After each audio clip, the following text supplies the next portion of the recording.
What it do? It's your boys, the original dynamic duo. We back. Fly equals 5, week 17. Let's go.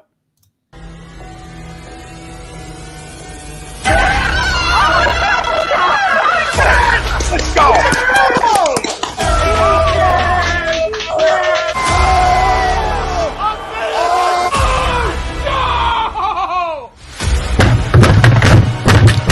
This ain't the rock night. Oh, this game can heat stink. Oh shit! It's gone.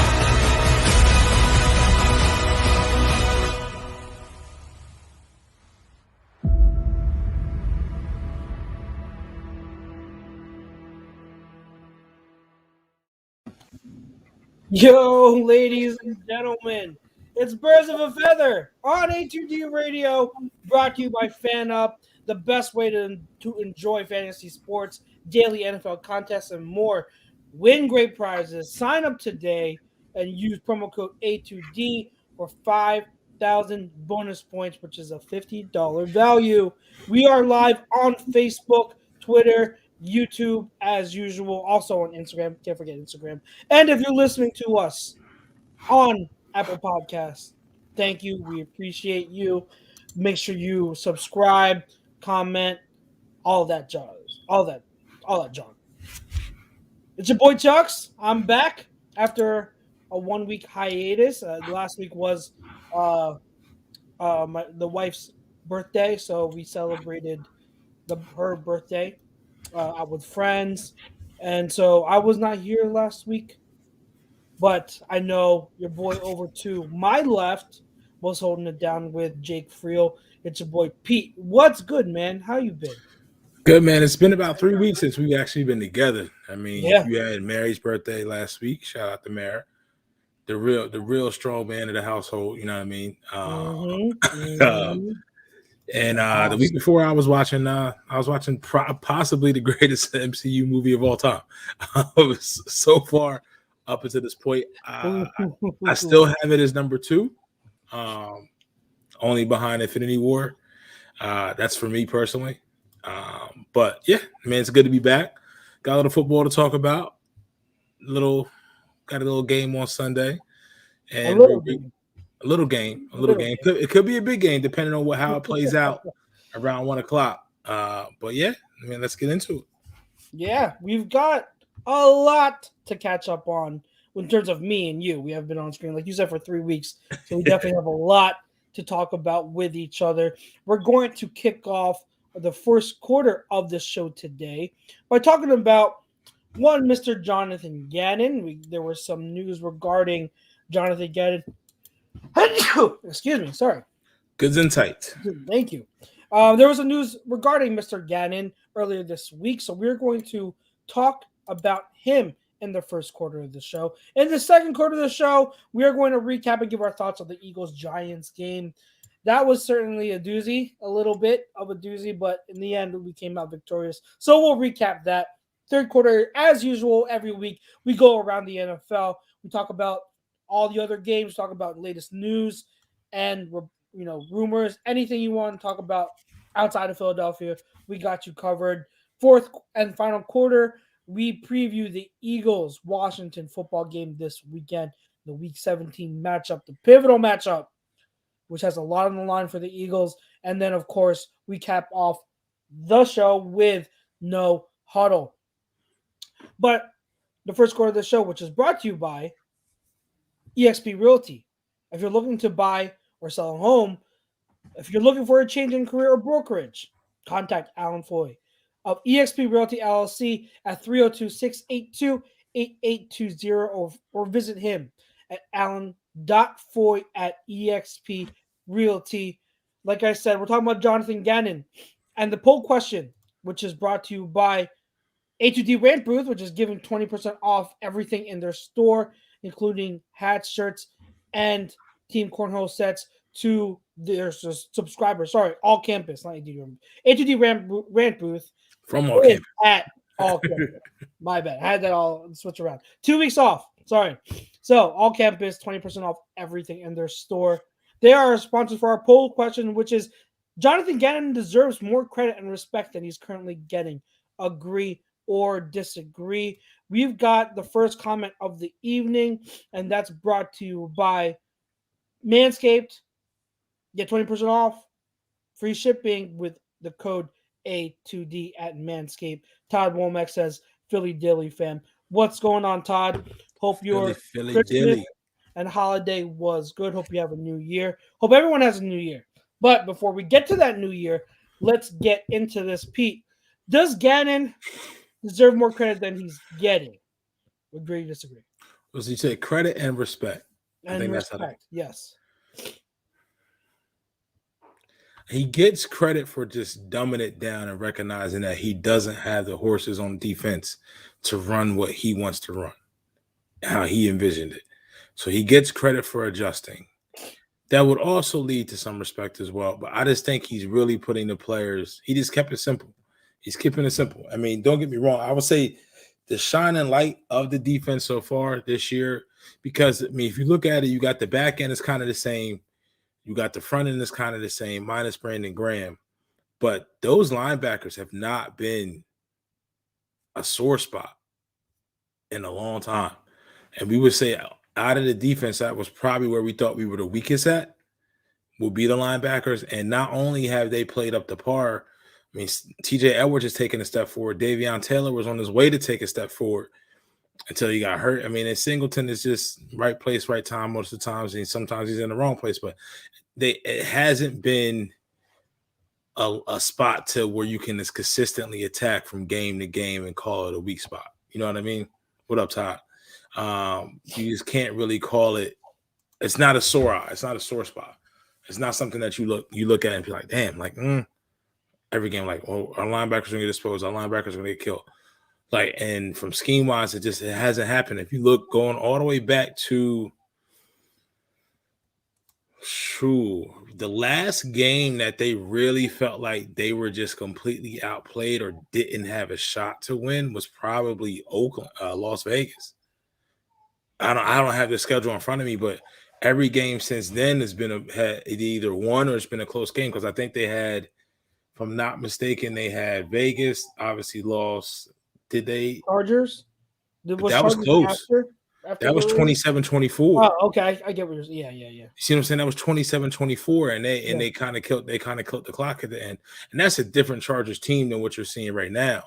You know what I mean? So, but ever since then, I mean, they've either won a game or they've been in tight games. You know what I mean? So, it's just they're playing more complementary balanced football right now. And the defense, like even in the game when they lost in MetLife, that game against the Giants, that game itself, I mean, the defense only gave up 13 points.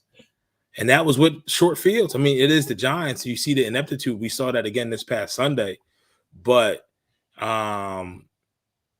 it's kind of one of those things where it's just like he's keeping a hands-off approach because he really can't.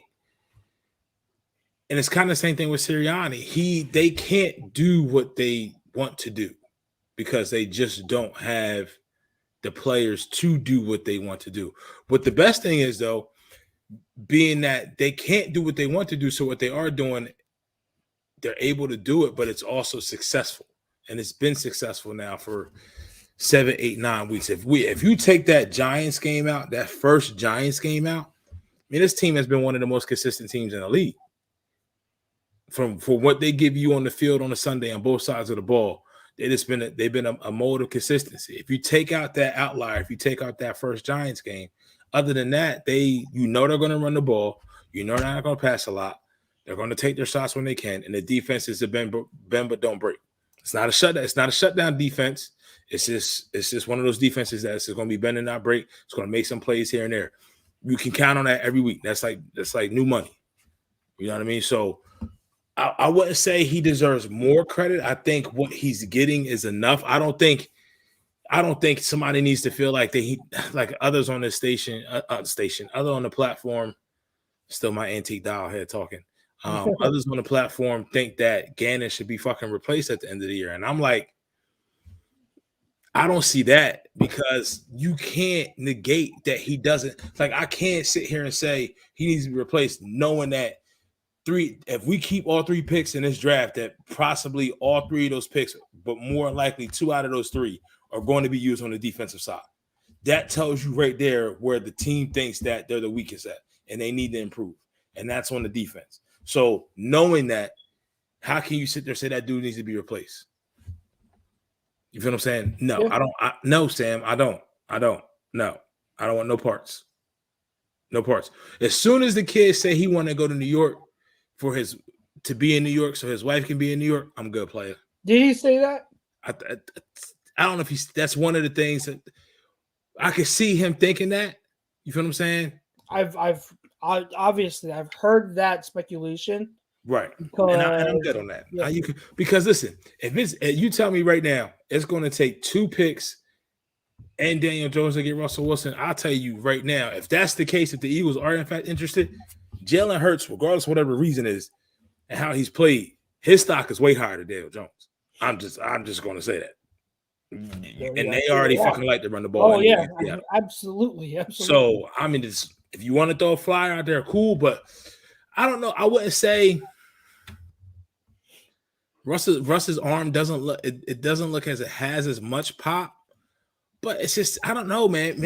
I really think they should get rid of Pete Carroll. That's just me. I think that ship has sailed. I think Pete Carroll, his time is over. I think he needs to go off and ride in the sunset, come back to college or do whatever. But I think you figure Pete Carroll's been in the league now. What, almost 10 years, 9 years he took the job? I think it was like 2011, 2010. Something like that, yeah. You see what I'm saying? So, no. But if Russell is letting Sierra be in his ear and she wants to influence his decision, I'm good on that, player. Listen, keep happy wife, happy life. I get that. But listen, you coming here, we already had a parade down Broad Street for whatever, right, wrong, or indifferent. 2018, we had a parade, okay? Can't take that. You can't take that away from us. We want another one. I don't need you to be worried about what your wife is doing if she's gonna get a talk show. I'm not doing that. That's none of my concern, bro. My position hasn't changed. I still want exactly like you've seen him play, and it's like I can't sit here and say you hear some people be like, well, he does less with more talented weapons than us. Dog, you need to be able to throw the football. You need to have time. And their offensive line has been in fucking shambles ever since they were stupid enough to trade Max Unger for Jimmy Graham. I still don't know why they did that. You didn't need to do that at all. So, I mean, I get it. He hasn't looked good, but at the same time, it's one of those things like it's a pipe dream. Like, what if you get Russ behind this offensive line? And he has that amount of time. And he's better at his progressions, a better arm, and you see him be clutch. You know what I mean? Yeah. It's a little bit different. I still want him. I haven't changed my mind. I still want Russell Wilson if he's available, but that's another topic for another day. To the poll question, I agree. Okay, I'm going to agree to the poll question.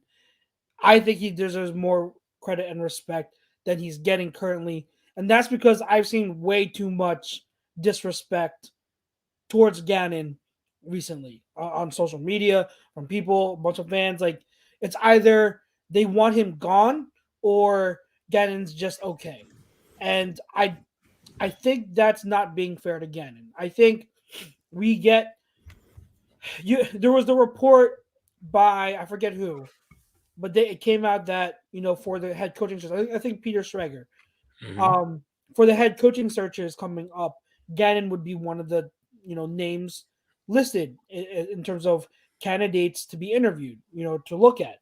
And Eagles fans were in an uproar. Oh, why? That doesn't make sense. Or, if he wants to go. Right.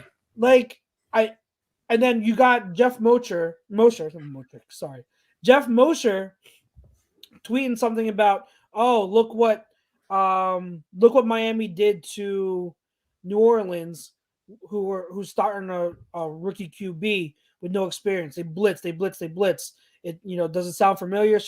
That's what a defense should be doing to a young QB. And he's like indirectly talking about how Gannon doesn't blitz. And I don't understand the why at this point we're still getting on Gannon. Like, Right, like that. I mean, just that comment. I mean, we played Jake Fromm Sunday, and I wasn't even. I couldn't even. I kind of checked him with the game. I had in-law brunch, whatever for holidays, and I had no concern. I mean, it was more us being sluggish in the first half. yeah, Then after yeah. that, they couldn't do anything to the point where they pulled from. I mean, what? That's what like, and you could definitely expound on your point. I don't understand what people want when they see the defense. Motherfuckers is gonna get yards. The offensive team, the offensive unit from the other team has done their due diligence. They are good. They know where they're going. Defense is reactionary. There's not been one game outside of the third week in Dallas and then the Vegas game where the defense is just like it was in shambles. I mean, maybe the Chargers game for a little bit, but That's Justin Herbert. it's the Chargers. It's Justin Yeah, Herbert. Justin It's a Herbert. healthy Keenan Allen. It's a healthy Mike Williams. It's a healthy Austin Eckler. Like that's one of the most explosive That's a offenses in the really good league. offense. Yeah. And you got Jalen Guyton, you got Donald Parham, you got Jared Cook. I mean, I can go on and on and on. So I don't understand when I would question those people as to say, you want Gannon gone. Be careful what you wish for because you think the defense is playing at a level or playing in a style or manner that you don't visually like to see. And that doesn't sit well with you. Yes. At the end of the day, if the stats is the stats, numbers don't lie. Exactly. Like people I said this in rebuttal, like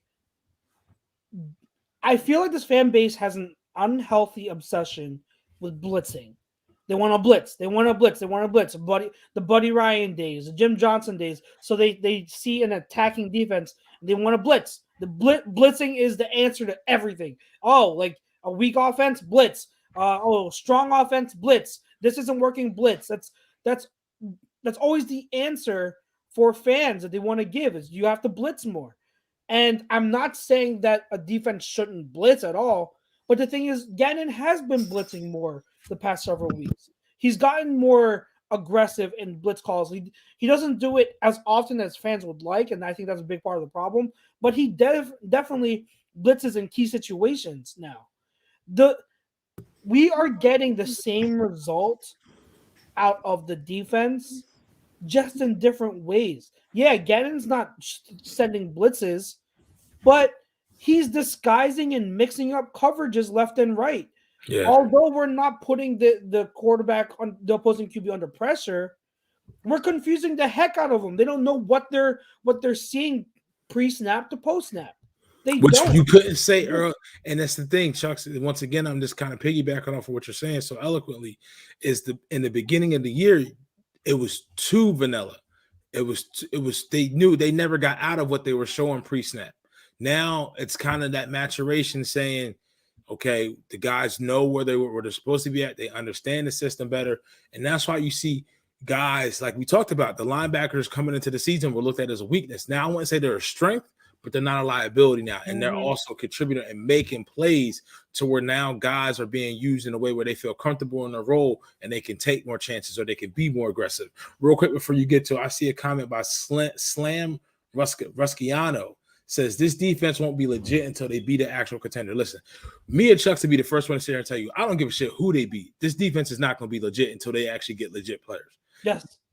Safety, linebacker at every level. Safety, linebacker, DN, they need to add talent. It's not fair to because remember what I said in the beginning of the season. I think the defense is going to be a solid unit. I don't think they have the ceiling of being a top 5 to 10 defense, but I don't think they're going to be a bottom feeder defense. Right. Like you can't. Everyone that talks about like the draft, the upcoming draft, so many people. I feel like it's almost unanimous that fans are like, we need to upgrade the defense. We need more defensive talent. Well, if you need more defensive talent, you can't hold that now against Gannon. Yep. Like if it's either the defense doesn't have enough talent for Gannon to work with, or it does and Gannon's a weak link. You can't have it both ways. So if we all agree that the defense needs more talent at key positions like linebacker and safety, especially, then obviously Gannon's a little bit handcuffed. Now, the beginning of the year, to your point, he wasn't mixing up coverage like he is now, but he's gotten to learn about his personnel. He's gotten, just like how the players have learned his system, he's learned about his players more and what they can do. So now he's able to do different things because he knows how to use them properly. So that's a sign of a young coach that's learning. So it doesn't make sense that people are still getting on him and making fun of him and saying that, he can go, like he can be fired. He's the weak link when he's doing what he needs to do. And yes, okay, I get it. I'm not saying he's an elite or top tier defensive coordinator just yet. I know they haven't played great QBs yet, and that I totally understand that point. But outside of that, separate that. If you can just look at what they're doing on the back end in terms of coverages, you'll see that they're very sound in what they're doing. They know their assignments. They know the coverages now. They know the zone exchanges that they have to follow. They know where they're supposed to be. They know what their reads are, which is a totally different case from what it was in the beginning of the year. And Gannon's able to do so much more stuff schematic-wise than he was before. So regardless of who they're playing, as long as you have that structure, you have the execution, that's still better. That's so much better than what you were doing before. That's an improvement. And that's a good thing. And for that, Gannon deserves credit. And he deserves respect. And it's been weeks now. Weeks. We talked about this a month or two ago, how Gannon's playing shorthanded. I feel like it's very simple, Chuck. And it's the same thing, but now he's doing a good job, and people still don't want to give him credit. When's the last time he lost the game because of the defense? What was that? I'm just asking the question in general to you, to everybody else in the chat. Thanks, fan, for rocking with us. We appreciate it. When's the last time we lost the game to the defense? Can't think of one. I can't think of one.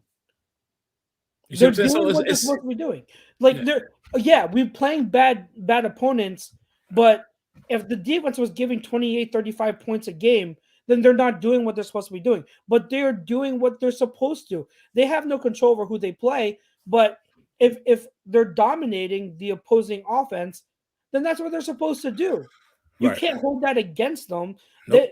That deserves credit. Like people always want to say like, oh, they played a weak opponent, so it doesn't count. But then when they play a strong opponent, that gets used as an excuse.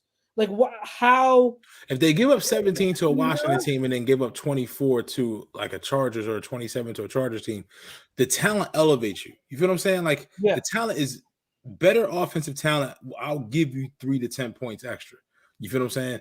I will ask fans this. You tell me, you go through the league, right? You tell me real quick. We'll read Bill's comment. Doesn't matter if you disagree or agree because the shit he listened to about not blitzing, not making adjustments from the fan base 4 to 6 weeks during the middle of the season is the reason he'll be going out to the witness. Listen, me and Chuck said it. We said this before the first game of the year. Everybody that's in the roles that they're in outside of Shane Steichen, this is the first year they're wearing this hat. It was going to take time. Yes. It was going to take time. Yes. For them to really sit there and think to themselves, how can I adjust? How can I get the best use? You can only learn that by actually being on the job. That's the only thing you could do. But I ask the fan this. You go around the league, right? If you say you want to get rid of Gannon, you tell me the next guy that's under sub 40 years old as a defensive mind that you would want in this place. You can't give me DeMeco Ryans because if you look at San Fran's defense, they got more fucking talent at every level. Every level. And he's had his struggles too. Right. And he's had his struggles too. We know, like Eagles fans, I'm pretty sure we all love DeMeco Ryans for his time here. Mm-hmm. He's had his struggles. Yep. He's had his struggles. I mean, I would say Saleh, but Saleh's already a head coach, so that's not happening. When we have to be careful what we wish for. Because I think there's not Brandon Staley's out there because listen, to be honest with you, Brandon Staley, I'm not sold on him. Like, look at where he came from. Last year, Brandon Staley had a number 1 ranked defense. Look how much fucking talent he had. Now, you mean to tell me this dude is, you talking about a Brett Favre mindset in the body of a head coach? This dude's going for it on 4th and everything. And his team may miss the whole playoffs because of how aggressive he's been. You see what I'm saying? That's just, but that once again, he'll learn. But I mean, there are not those guys out there. You know what I mean? So if you had that guy, and I honestly don't think Gannon's going to leave. Even if he is, if he's offered a head coaching position, I can understand that. That's an up the ladder move. But if it's a lateral move, I can't see him doing that. And the Eagles don't have to let him go in that situation because he knows he's about to get an influx of talent. Like the Eagles know outside of an offensive lineman, their chances are they're going defense. And it's probably, and I've said this all year, we need a safety. That's it. If you had what's the kid? If you from Miami, we just talked about Miami. If you had Holland on this team, if you had a free safety on this team that was just above average to elite, changes everything. Because then the instincts are there, they're breaking plays up. We really don't give up big plays like that as it is, and we have it probably in 8 to 10 weeks. But then you're going to make plays, and instead of balls being completed, possible drop interceptions. I mean, Rodney McLeod must have dropped like 3 or 4 picks this year. You know what I mean? So I don't know this. Is he a linebacker or is he a safety? Yeah, I don't know, Dylan. Haven't done draft homework yet. No. January, we thought after that Raiders game and after that Bucs game, we thought we would be in this heavy draft talk right now. Yeah. Hey. No, we're not. Hey. Turn around. Turn around. And he says, so Dylan says safety. He's a safety. We need a safety.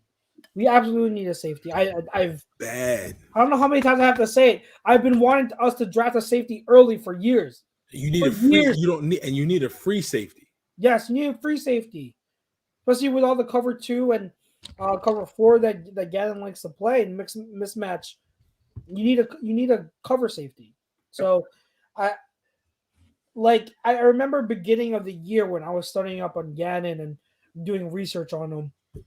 I remember the talk was he might be the best coach, or he has the potential to be the best coach on this roster, on this staff. Better than Sirianni. People on other teams rave about him. Mm-hmm. They see him as one of the best up and coming young coaches, not head coaches, sorry, young mm-hmm. coaches, whether assistant or anything. And they said that don't be surprised if in a year or two Gannon's gone. That was the, I guess you can say, prediction.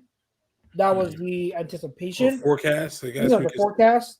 So all of this talk about, Gannon's being mentioned in possible head coaching searches, it's not surprising to me. Yep. And it's not surprising to me because him and Brandon Staley are like best friends. And what their scheme is what defenses in this league are now trending toward.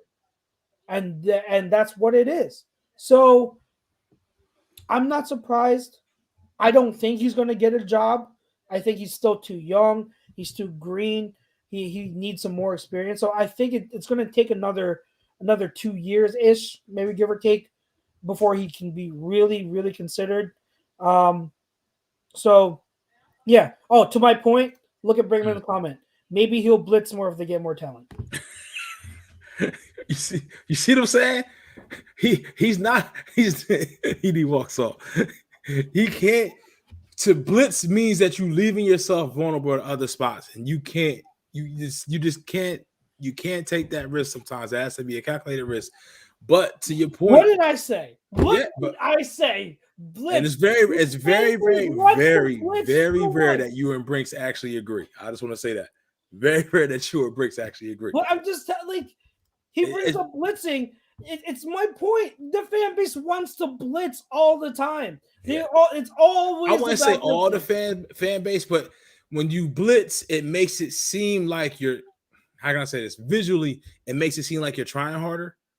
Like you. But this is the thing: when you have a front four that is legit, you don't need to blitz. That benefits you. You shouldn't need to blitz. at You all. shouldn't need to blitz.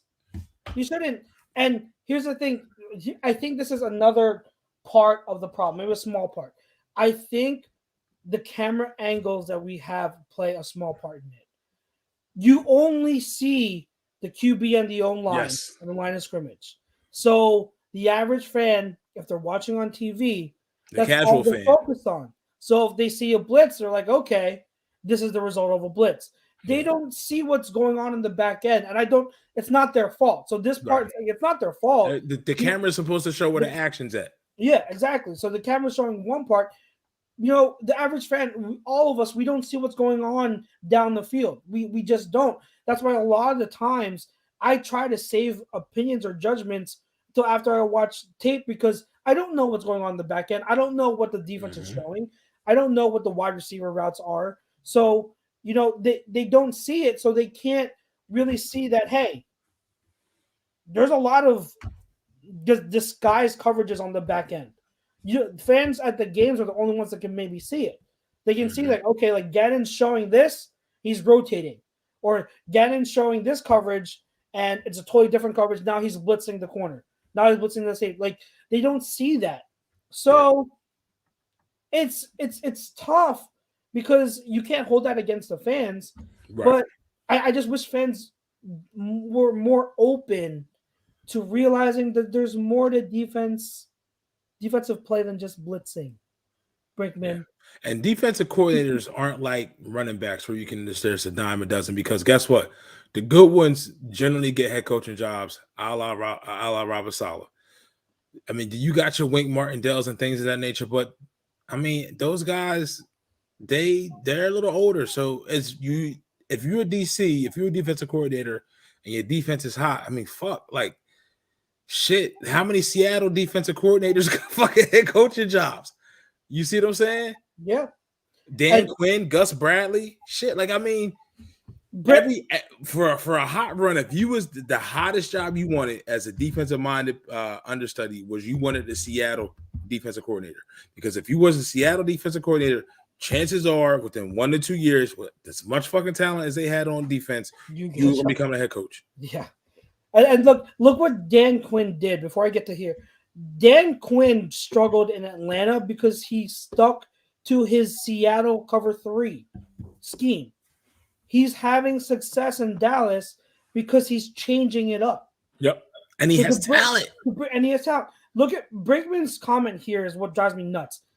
He says, if you sit back in coverage against these quarterbacks like Herbert and Mahomes, you get shredded. That's why the Eagles haven't beat a respectable QB all season. Bro, Mahomes struggled a lot of this year in large part because wasn't when he played us. Because defenses were sitting back in coverage and not blitzing. They weren't pressuring him. They were sitting back in coverages, playing two high, 4 high, cover 2, cover 4, cover 6. They were playing all of that and saying, hey, we're taking away the deep ball. Beat us underneath. We're not going to pressure you. We're sitting back. Beat us. And Mahomes, for the first half of the season, couldn't adjust. He couldn't adjust. He couldn't.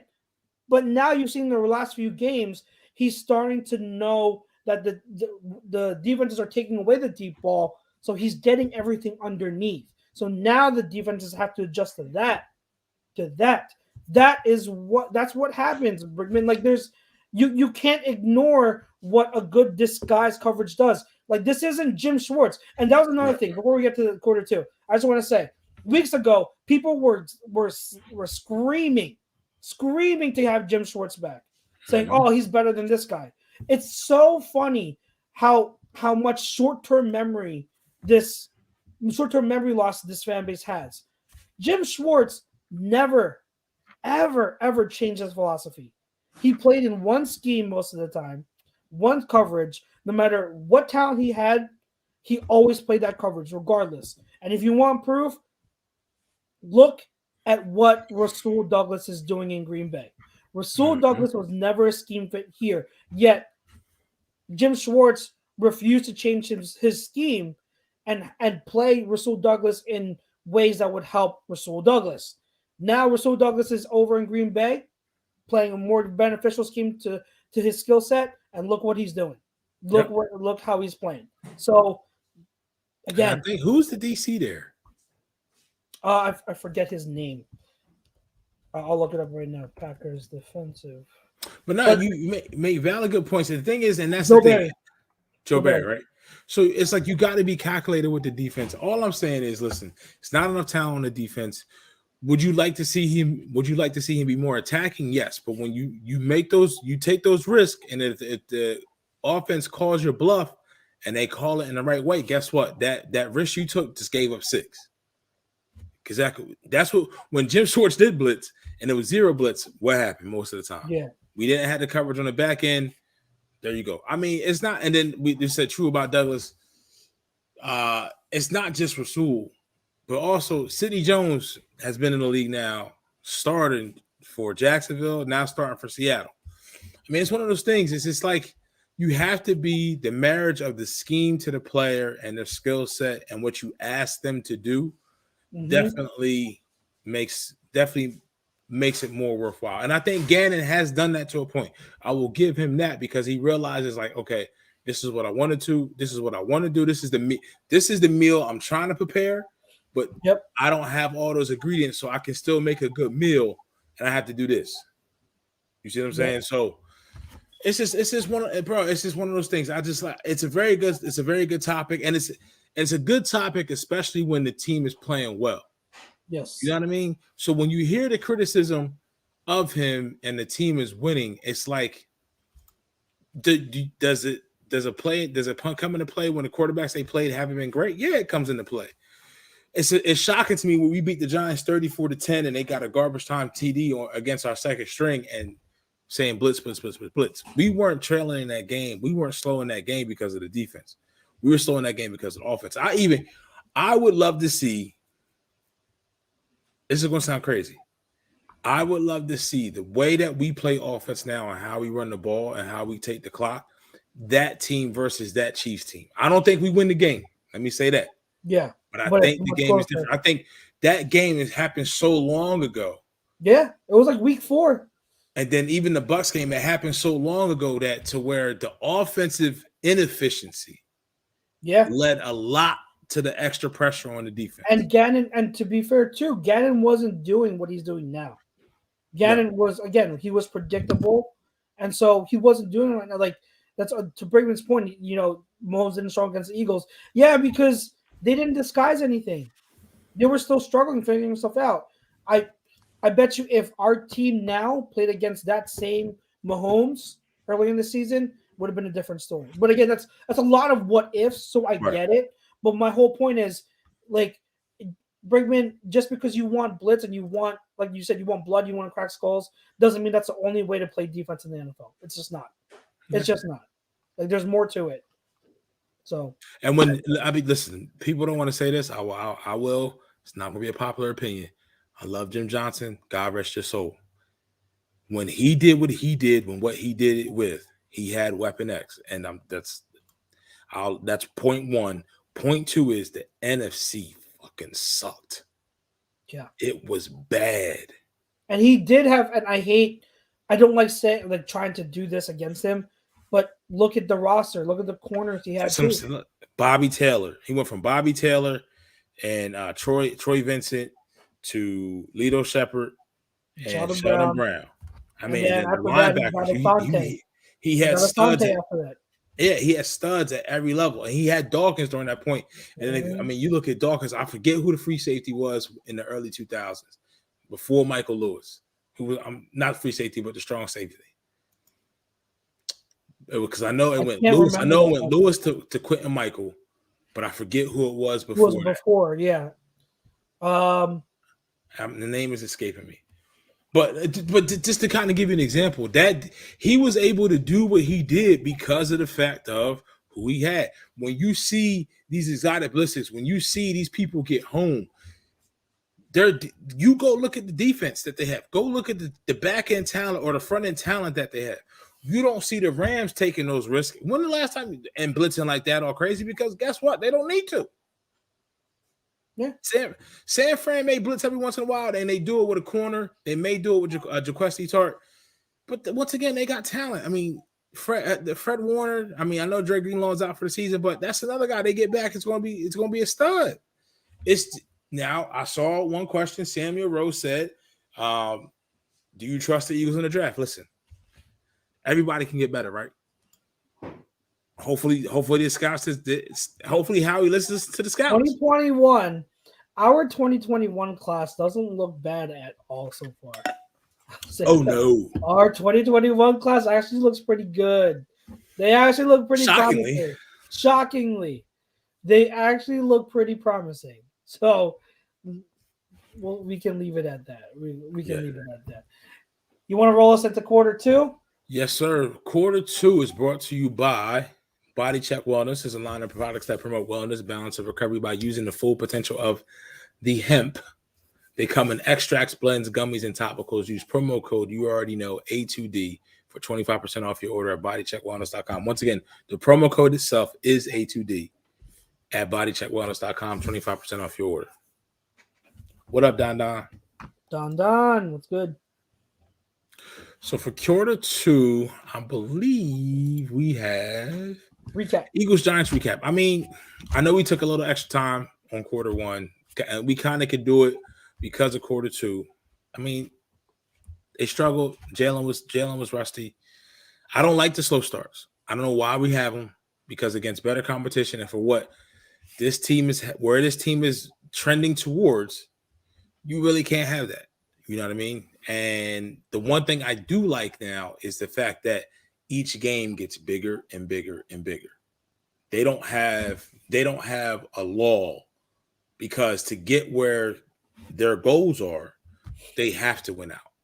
You know what I mean? So to beat a team, and we'll get into the quarter four, to beat a team for the game that they're playing this Sunday for the second time in 12 days, and then the game that they have next Sunday.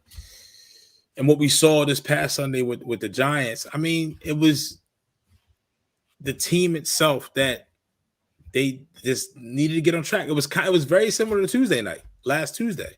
Very similar to the first Washington game. You know that you're the better team. The team is only in the game because you're just missing. You're miscuing. You're not executing.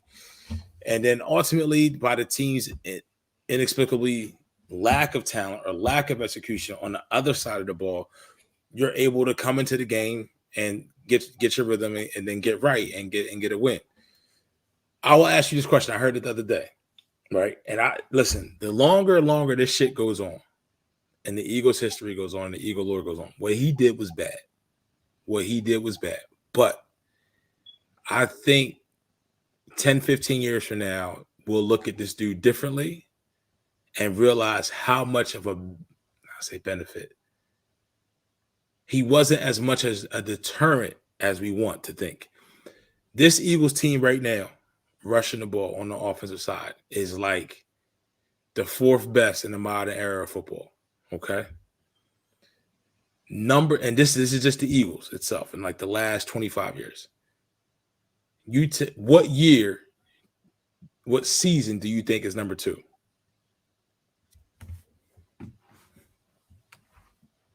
Number two? On the Eagles, yes. The best out of the last 25 years. The for best Eagles. rushing attack for Eagles. But I'm stats. Not players. Yeah. Chip Kelly. Yep. Yeah. The more and more as we get, listen, dude, like he drafted three people that ultimately will end up in the Eagles Ring of Fame. Ring of Honor, where the fuck you want to call it? I don't know what we call it. Hall of Fame. Eagles Hall of Fame. Eagles Hall of Fame. Ertz, greatest tight end the Eagles ever had. Lane Johnson, probably ultimately the greatest right tackle we ever had. And then Jason, to me right now, Jason Kelce is one of the top 5 Eagles of all time. Like Jason right Kelce now. is the man. He is a top 5 Eagle of all time. Like, people that don't know, I have a jersey creed that I live by, that I generally do not buy your jersey unless you are a legend in my eyes or you deserve it. You earn to be on my back. Kelce is there. Like, I may be pulling the trigger on a Kelce jersey. Yeah. And I usually don't buy jerseys with people that are younger than me, but Yeah. he may be there because without him, it was 119 starts, 120 starts consecutively. Dude's a tough as crap. He's a warrior, and then to get and be as what's the word I'm looking for? As effective. Jesus, long day. As effective, He's a damn unicorn, man. Like, bro. what other centers, what other linemen do you know that can do what he can do? Yep. It's when he goes, our offensive line's gonna feel it. Like, it's just not the offensive lineman. It's the whole shit. Like, yeah. we said it. We kind of jokingly said it in our ATD chat. What's up, Chrome? How you feeling, man? Miss you, brother. Miss you, bro. I literally said, tear down the Foles statue, and you put Kelly up in his parade garb, Chelsea, and you put a plate saying Mummer's outfit. Yep. Yeah, in his Mummer's outfit, and then you put up a plate saying no one likes us, no one like us, and we don't care. And then I bet you will get fans that will congregate around that spot at every home game and be fucking singing that song. Because that was more meaningful to me than some other parts of that Super Bowl and that celebration. Yeah. You feel what I'm saying? Yeah.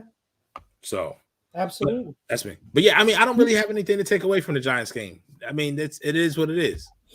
It's a slow starts, but I don't know how you feel about the slow starts. Is it something that you feel as if it's a trend and how they get themselves out of it now without your son this Sunday, broken hand, going into this Sunday's game? It's just going to be a tougher opponent. How much tougher, we don't know.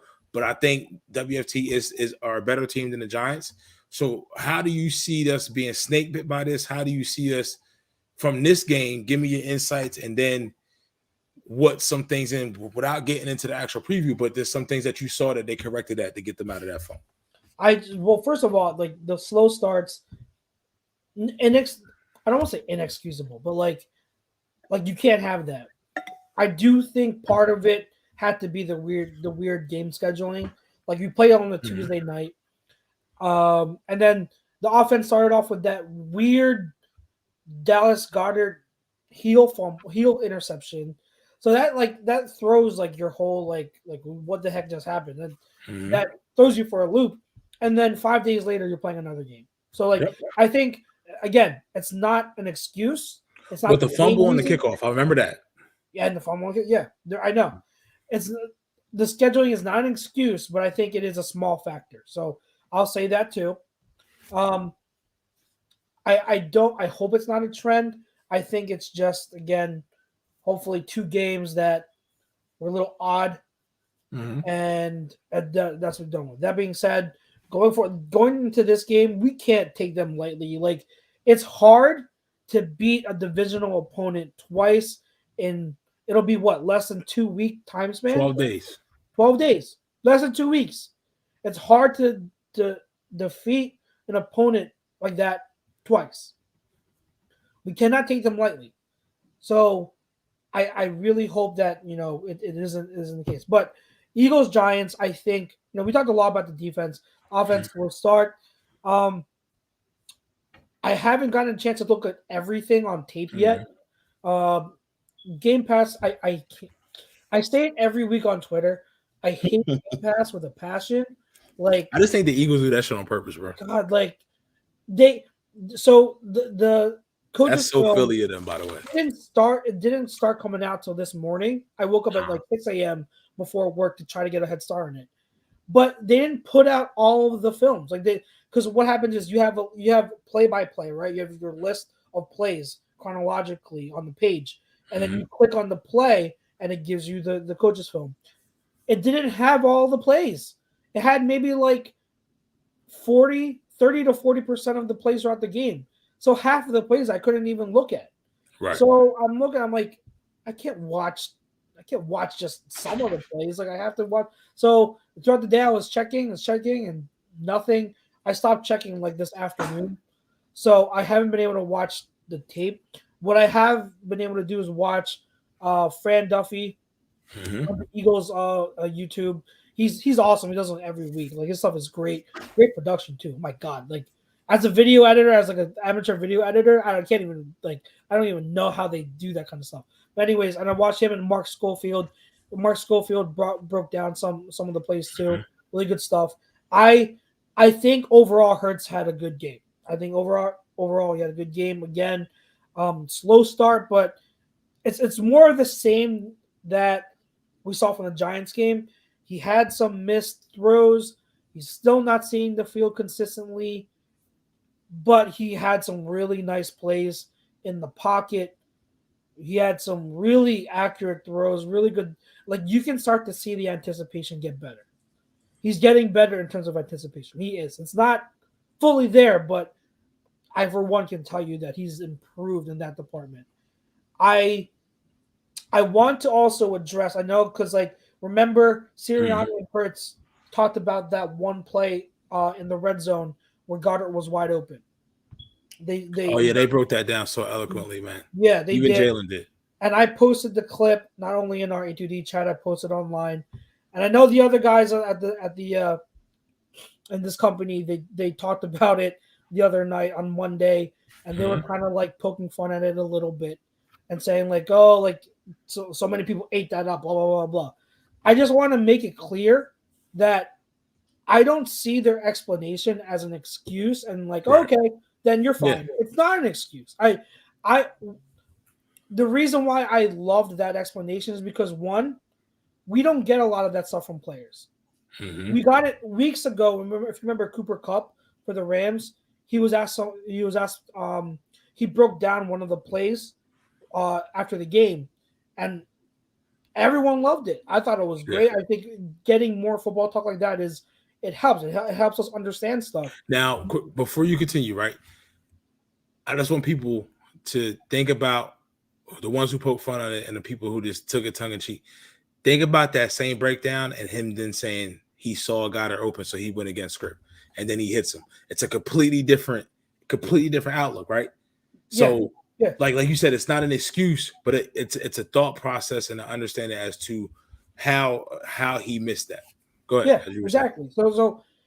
So I loved, and a lot of people loved what Cooper Kupp said. So when Hurts did it, I loved it because again, it's just an explanation. It's like, okay, we're getting a peek into your thought process of what happened, and based on their explanation, Sirianni's and Hurts, when you anticipate a certain coverage, you have certain looks, you have certain alerts. So if you're anticipating a certain look pre-snap, then you have to go through a certain progression. So the play design, Goddard is the first read. He's the alert. He's the first read in the play design. But they showed, and Hurts anticipated cover 7. And if you want to learn more about cover 7, it's so intricate. I'm still learning and trying to get a full understanding of cover 7. It's pretty much cover 4 with match principles. And I know that Ted Wynn of The Athletic has really good explanations on his articles. He broke them down this summer. So if you're subscribed to Athletic, just check them out. But since he saw cover 7, then he was coached to change his read. So he's doing what he was coached to do, saying, okay, I'm anticipating this coverage because the rules for this coverage are the corner and that safety over top, they're going to float to the corner. They're going to play the corner route.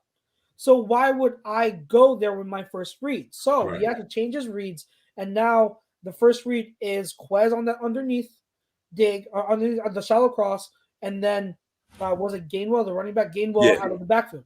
Now your reads shift. They change, okay? Because that's what you're anticipating with the coverage.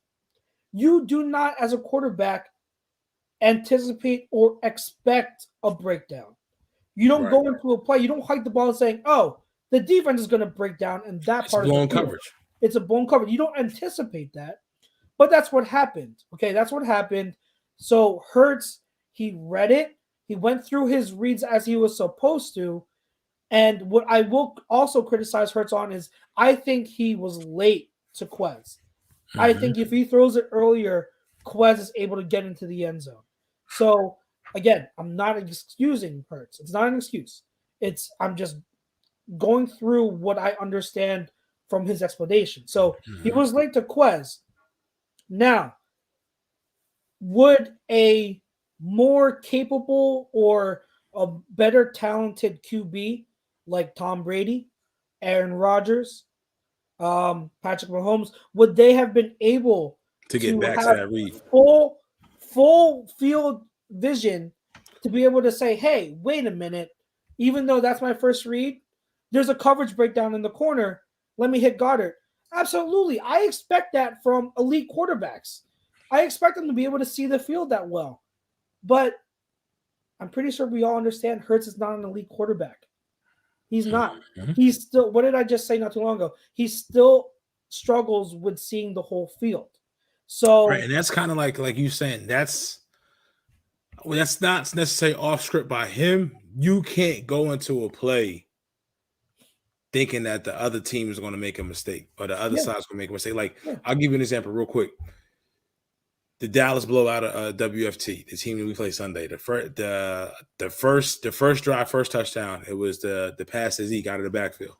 As soon as Zeke goes in motion and nobody goes with him, they know it's zone. That knew that was going to be wide open. It's kind of the same. That's in a similar scenario to where the QB knows what they're looking at, and then they get the easy. They get that one. So cover 7 against that look that we saw from that play on our side, that Goddard back corner, that's not supposed to happen. Yeah. That's almost like if that was fourth down and Sirianni saw that and Jalen saw that, they're probably calling a timeout and going to something else because that's not a high recipe for a success. Because what's the easiest thing that you want to make it to make a completion or make a play? You want your first read to be open. That's the best case scenario for the person catching the ball, for the person throwing the ball, and the person calling the play. So to call that and get that look, if they had a chance or they needed to audible out of that or they needed to go to something else, chances are they probably went to something else. That happens 2% of the time. Yep. But like Chuck just said, and I'll expound on that. That's something to where you get to that read, you still don't like what you see, and you just happen at the peripheral of your eye, go back. Yep. You know what I mean? The only time we ever really had that, this is what people will get back, was 2017 Carson Wentz. That was it. Yeah. That was it. And you saw that a little bit when he played on Christmas Day. Yeah. You saw that. You have that, and I'm not Jalen. Ultimately, now that he's seen that and he can see, okay, well, against this look, if we had this play, he's also learning. I can't remember the last time that we had every key position from, well, not keep, well, even kind of wide receiver, number one wide receiver, DeVonta had a good day, and I want that to keep going. And then what we've seen, the maturation of Hurts, but then even Sirianni and Steichen, like I said, everybody's learning. But the best thing is everybody's improving. All right, I'm sorry. Yeah. No, but you nail on the coffin because, like, would I want my quarterback to have that high level mental processing where he can see that breakdown in coverage? Oh, absolutely. Absolutely. Yep. I want that. And so, like, it's not an excuse for Hurts, but we also have to understand that Hurts just isn't there yet. But I do, like I said, I do see him improving. I do see him getting better. And it's showing on tape. It's showing in, like, Thomas Peterson on Twitter, he posted stats, accuracy stats for Hurts, and he ranks like very high in accuracy stats. Now, accuracy stats don't say everything. Like, they don't show like precise ball placement and everything. And so I do think that Hurts needs to still improve in ball placement, especially when it gets further down the field. I mean, that one ball to DeVonta was underthrown. I mean, and the one it was good was anticipation, but it was underthrown. DeVonta had to work his way back to the ball, and then the one long ball to Quez, that still wasn't.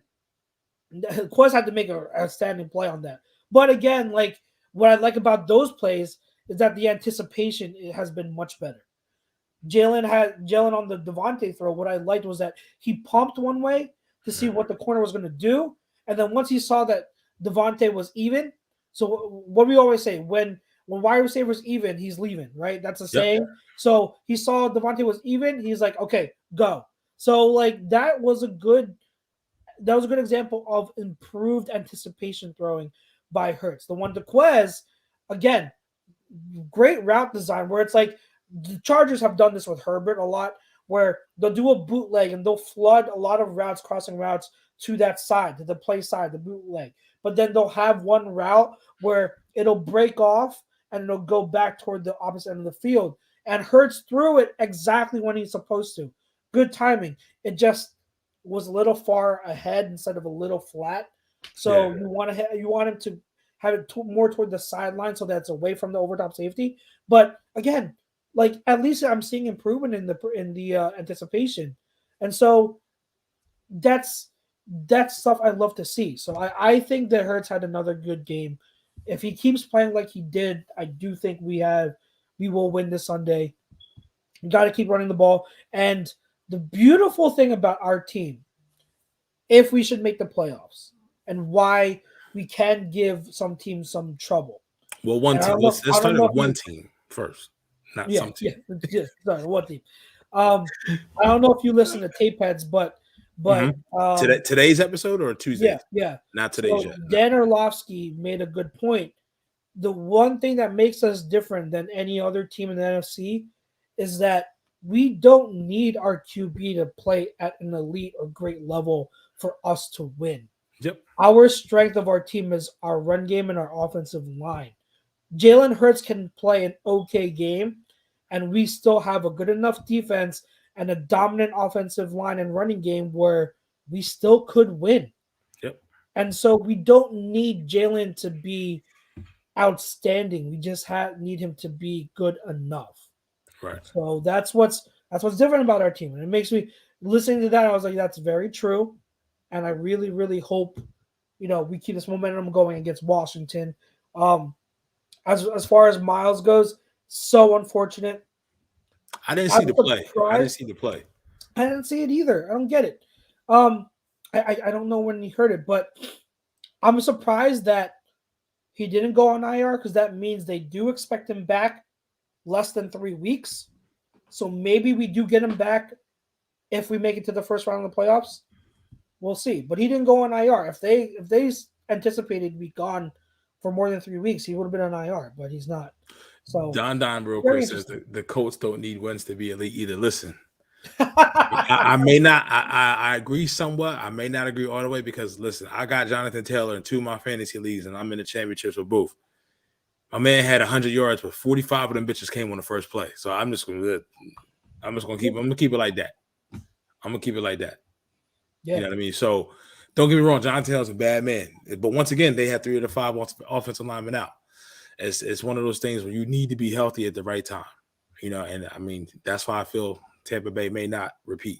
They probably not getting back there because you can't. When you go through all that, man, it's just time is time, but that's tough. That's tough. Yep. Mr. Anything else regarding the Eagles-Giants game? Nah. But I think Mr. Wing and Sam Rowe was going at. Mr. Wing says only way a QB gets better is by playing real games with live bullets. Fine. So, which is true. You got it. It's on the job. I will real quick before we get into third quarter, just say this. Greg Millie said it. Fluffy World Order. He's on. Sometimes he's on Wednesday nights, but mainly he's on the flagship. Agree to disagree on Sunday night. Listen, fam. I don't know what you guys are doing tomorrow, 6 to 7. Between I think it's gonna be around 8 to 9 o'clock. We're doing a year in review, A2D, different roundtable of guys coming in, flying out. I'll possibly may be on. I think Chuck, you may be on too. I might be on. Have to depending on daddy duty with maybe a little bit maybe. But he says I disagree to the poll. I think smart fans should understand and give again the credit. I know the shows I haven't given some love, and also Greg said feed Smith or DeVonta like Tua fed Waddle. Yes. Listen, Rager and Watkins. All right, cool. You can come to the barbecue. Bitch, DeVonta, my main dish. Yeah. Feed that man.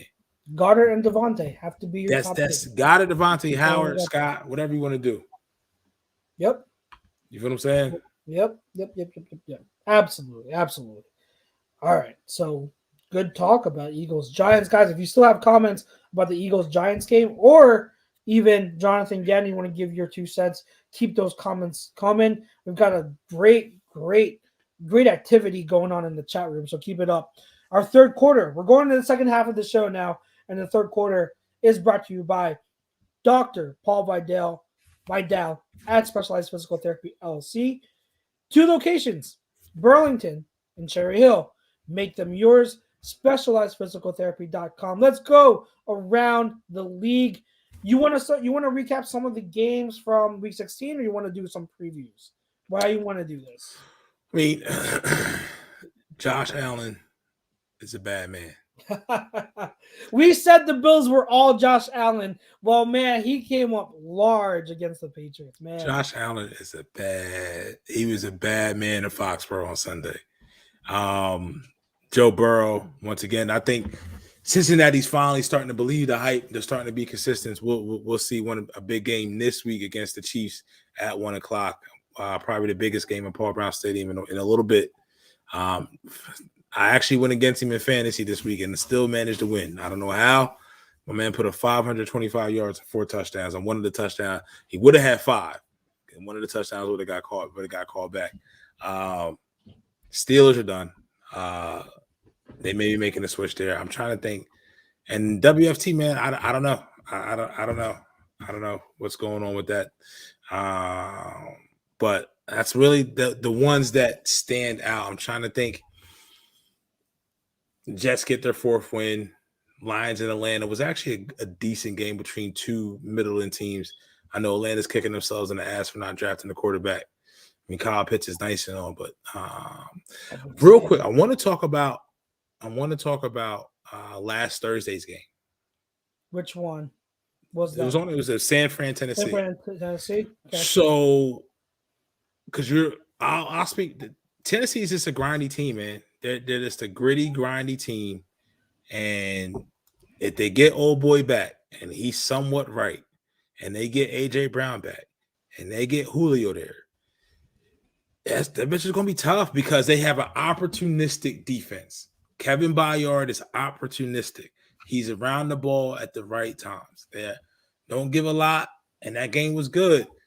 And San Fran, listen, Jimmy G with the UCL tear and a broken thumb, he should have came out the game. Obviously, he's not going to come out the game and take himself out the game during the game. But he just, I don't know what he was looking at. And I realized, I was like, in the third quarter, I'm watching the game, and I'm like, why is I think Marcus Thomas joining. I think that's official at some point, if I'm not mistaken. Somewhere, somehow, we'll talk to El Jefe. I think Jefe was in here a little bit. Tom, I call him Jefe, calling the boss. He was in here at some point. I think it was early in the show. But in the third quarter, every ball out of Jimmy G's hand was wobbly as hell. And I'm like, what is going on? Yeah. You know what I mean? And then, I don't know, like the lack of commitment to the run. At the same time we praise Shanahan for Debo and his reliance on him and how he's making it work, I think that almost to a detriment kind of worked against him. I don't think they use Brandon Ayuk enough, in my opinion. Not because I got him in fantasy. I just don't think that they use him enough. I agree. I think Ayuk, I watch every one of their games. I honestly believe Ayuk is the better traditional wide receiver. Yes. Debo is more of the freak. You know who Debo reminds me of? Debo reminds me of, and if he can stay healthy, he'll be better than this person. But right now, when Percy Harvin first came in the league. Different type of athleticism, but just that skill set of, yes, man, like I don't know how to explain it. Like he's versatile that he can do. Yeah. He's not going to beat you in traditional route running, but if you get the ball in his hands, he hits another gear, and he's just hard. He's hard to get down, and Shanahan gives him the ball in a way to where it favors him, where maybe weak side is they had the number advantage, or he puts him in a position to where he knows he's going to have some type of room to create yards after the catch. Always. Mm-hmm. And I mean, that was just another game that stuck out. Tennessee's just a grindy team, man. I think they're 10-5 now. Yeah, and they won. Yeah, 10-5. Kansas City's 11-4. Listen, I'll tell you who's going to be rooting for Cincinnati this week, bitch. It's going to be Tennessee, hands down, because I think Tennessee played Kansas City this year and they beat them head up, if I'm not mistaken. Mm-hmm. I think it was in Tennessee. So, but yeah, I mean that's from week 16. That's what I could think of. Those are the games that stick out to me. For you, I'm not sure. So the Niners game. This is what I've been worried of. Jimmy G is what he's like.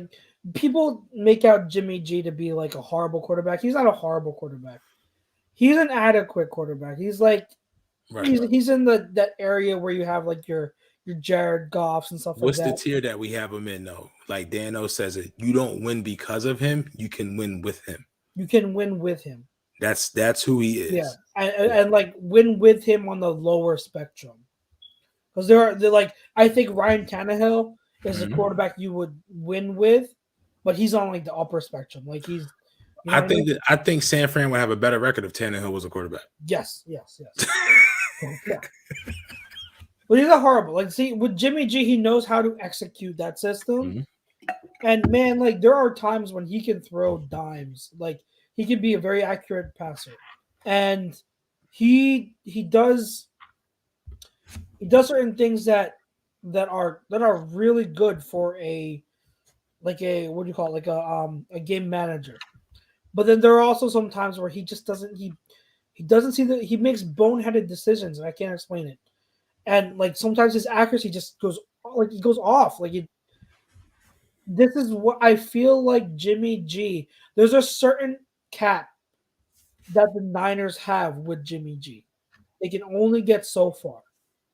And I mean, playoffs are on the line. I know it's usually probably not an ideal time, but I kind of hope Trey Lance ends up playing and does well, because they could make more noise in the playoffs with a Trey Lance that's playing pretty well. Because he's more explosive. He can go off script. Yes, there's again, I know he's probably going to struggle with accuracy and processing, but I just feel like there's this whole section of the Niners playbook that hasn't been touched because Trey Lance isn't playing. I really do feel Kyle Shanahan has so many plays to use with Trey, and he just not and so I want to kind of see that, right? And it can be similar to. I'm not going to say they're going to go this far. Please don't get it twisted.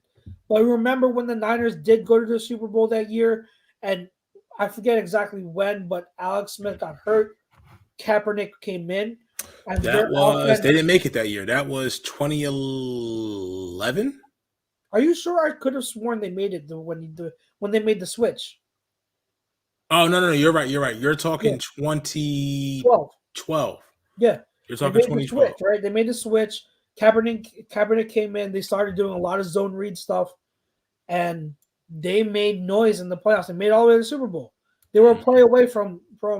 That's when they played. I'll never forget. The Ravens. Smith got hurt. I remember that was Green Bay in San Fran, and I just remember Kaepernick with that long ass stride, bitch, running for days. Exactly. So I that bitch was I want to see that Niners. I want to see this Niners team with Trey Lance and see what they can do. Yeah. Because with Jimmy G, I don't see them doing anything, but with Trey Lance, right, it could be exciting. I didn't get the comment on Bills, but yeah, you said it all. Jonathan Allen just dominated, absolutely dominated. What other games? The Indy game was good. Indy, Arizona. I can't, we talk about this in the chat all the time, and I'm like, what we could have had, bitch. I'm not even gonna go there. What you see it like when the head coach tells you, "I'm trying to help this kid find himself again," and he's finding himself again. Defense travels, running game travels. You get your QB to make a couple plays and stop playing hero ball. You got enough. I mean, what they're missing a tight end. They're missing a true. I mean, I like Mo Alley Cox. I like Jack Doyle. You know, and they then don't have that. He doesn't have that. They don't have that Ertz. They don't have that Goddard. They don't have that tight end that can do just a little bit more, maybe above average to elite. But I mean, from the Arizona side of it, it's just letting D Hop. I don't know if D Hop would have made a difference, but he's definitely showing you that Kyler may not be as accurate as we thought he was, because D Hop just covers up a lot of that because he just catches everything. He catches everything from everywhere. What happened to James Conner? He got hurt, didn't he? Is he hurt? Hurt or COVID? I can't keep track of these COVID lists. I don't know. COVID's everywhere, bro. You can't even get a test to get tested for COVID for like 7 days. Like you got to it's almost in the next week. It's like scheduling a fucking oil change for your car. You feel what I'm saying? Yeah. It's just my boy told me, he said his brother was sick. He said, just act like you got it. just treat it. You only know if you got it. Just treat it like you got it. Yeah. Stay home. Don't go nowhere. Yeah. Just be safe. Just be safe. Tom, big guy, says, yeah, he does think he got hurt. Okay. Okay. He also says pound that like button. Listen to Hefe, man. Listen to him. Listen to him. I'm telling you, man, if you pound that like enough, we can quit our day jobs. We'll be on more. Not saying I don't want your world and your life to revolve around us, but listen. But the other shit you downloaded, we better than that. Yes, we are. And we don't have nowhere near the resources that other avenues have. Trust me. Can you imagine if I could quit my day job and just watch film all day? Oh my God. That would be fun. I would be tossing it up to you like alley-oops, like oh, that would be fun. Like fun. Who was it? Was it Steve Nash and Stoudemire? Lob City? No, that was Lob Chris. City, yeah, that was Chris Paul and Blake. I forget what year that was. What year that was. Oh, such a long time. Lob City was the Clippers, though. That was Chris Paul and Blake Griffin. But Nash, I'm pretty sure Nash and Stout were first. Yeah, I remember that with the Suns. Oh man, that was like I'm gonna say like maybe like 04 to 08, 04, 05, something like that. I think Amari won Rookie of the Year in 04, if I'm not mistaken. Okay, not mistaken. Yeah, they were fun. Looking up right now. Shout out to Embiid, man. Shout out to Embiid tonight. Big Sixers win. Primetime TV against the Nets. Looks like Embiid and KD got into it.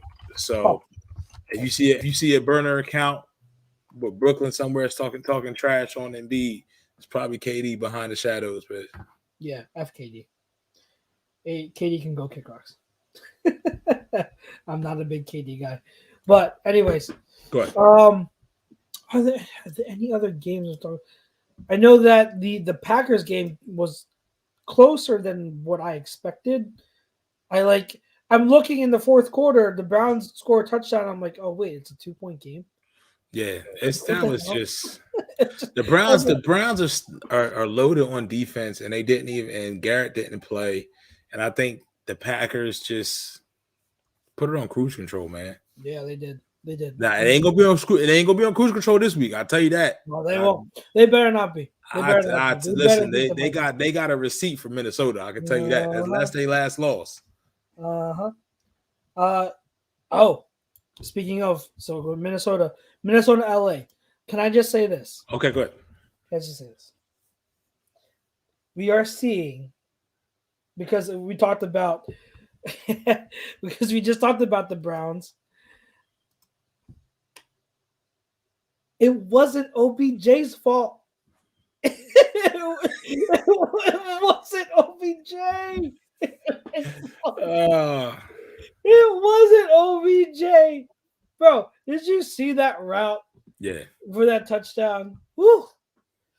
That sure doesn't look like a wide receiver who's just a guy, or a wide receiver that's done. Baker is the new Blake Bortles, bro. Oh my god. Jarvis probably texting OBJ like, but you should have got me out of here too, bitch. Why you ain't bless him, bitch? Why you ain't bless me, bitch? All the I remember all that talk when he was traded, all that talk about, or not traded, waived. People were like, I remember Browns fans like, he's running the wrong routes. Like it's OBJ's fault. He's running all these wrong routes. Is he still running wrong routes? Are those all those wide receivers? Are all those routes wrong? He's in the wrong spot. It's a shame. I think I may have Cleveland like in the divisional round before the season started. I had them going to the Super Bowl. I don't know. Well, Kareem Hunt getting hurt, but Dearness Johnson. I mean, I'm not saying he's a Kareem Hunt, but he's been good. Effective. He's pretty good. It's just Baker's play has tanked, bro. Like you think about it. Like I'm gonna be honest, I would take David Njoku. Give me a freak. Give me a freak at the tight end position. Yeah. He's just not being. I don't know what's going on. Used and nope. That defense hasn't put it together. They have so much talent. They haven't put it together. I don't know what happened. I don't know what happened. And I like Baker too. Like I was rooting for him, but man, like I saw this stat the other week. If you take his pure drop back pass numbers without play action or QB rollouts, he's near the bottom of the league. I can see that. Oh my god, the numbers are bad. Like, geez, man, like. Ooh, Samuel Rose says I would trade Hurts for Baker straight up. Nah, I'm good. Nope.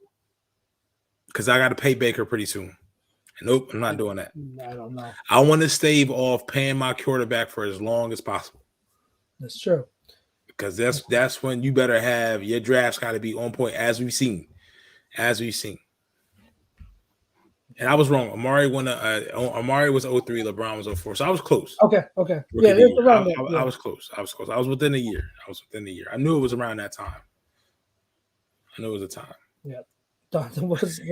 Tuck's gonna go to his job like Ice Cube went to the record label with the baseball. His job is like right around the corner from the police station. I don't think. I don't know if I want to do that. It's also a bank, so like they come up there, they shoot it first and asking questions later. Yeah. I don't know if that's a safe thing for me. You might not see me again, but anyways. Yeah. I don't know. Any other games before we get to the final quarter? No.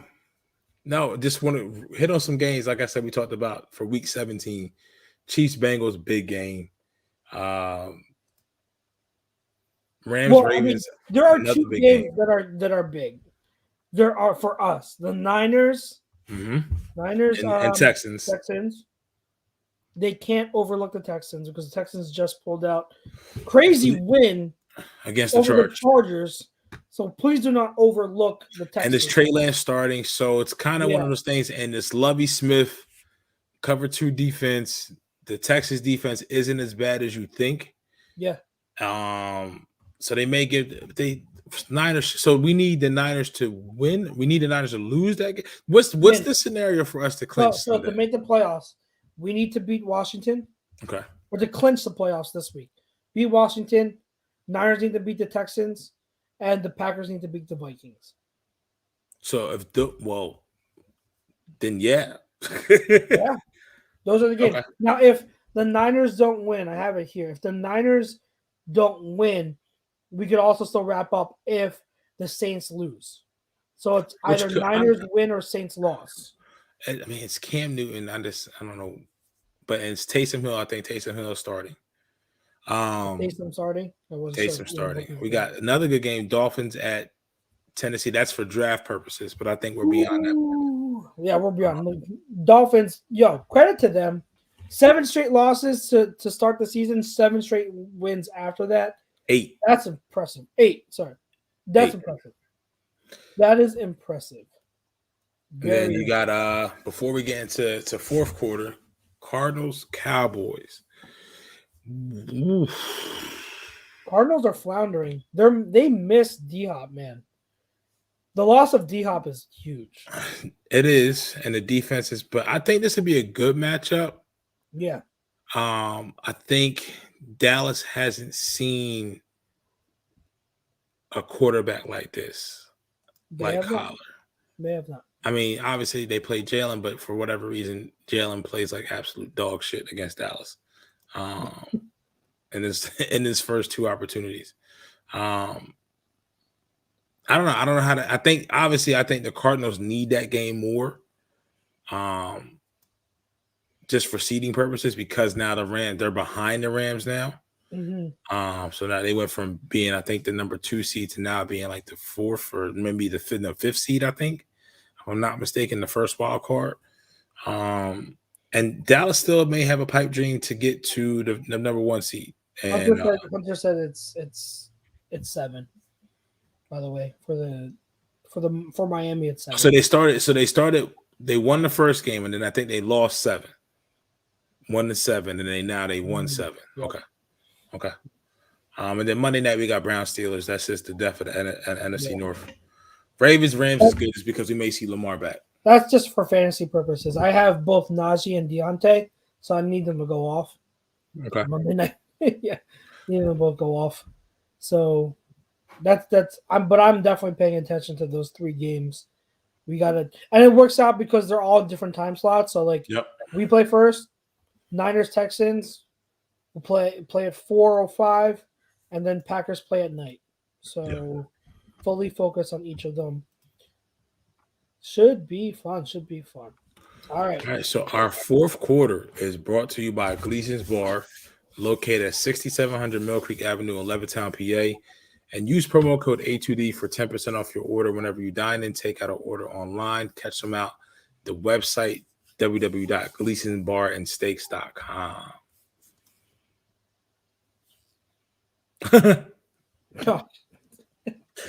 Larry is on a golf course somewhere breaking par. Is he officially retired yet? Sheesh. Miss Larry. I do miss him, though. I miss watching him play. Larry Fitz is awesome. Love Larry Fitz. Love him. So, Eagles-Washington preview. Let me say this. Start us off.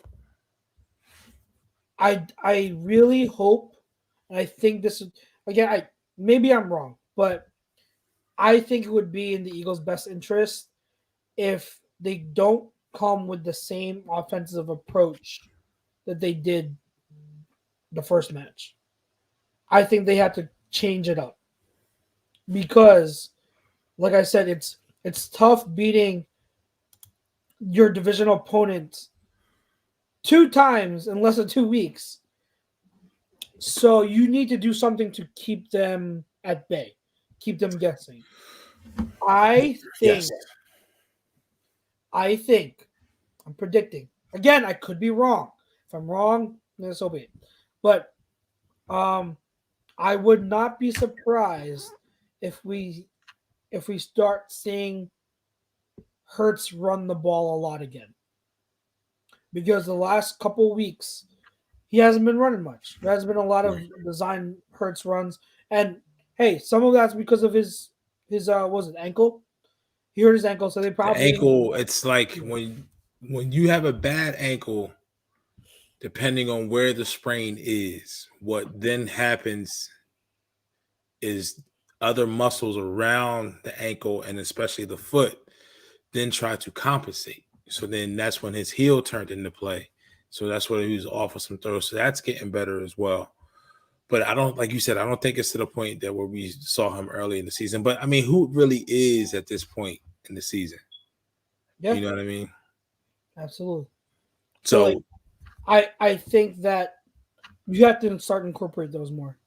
You have to get him to run the ball more because you didn't do it the first time.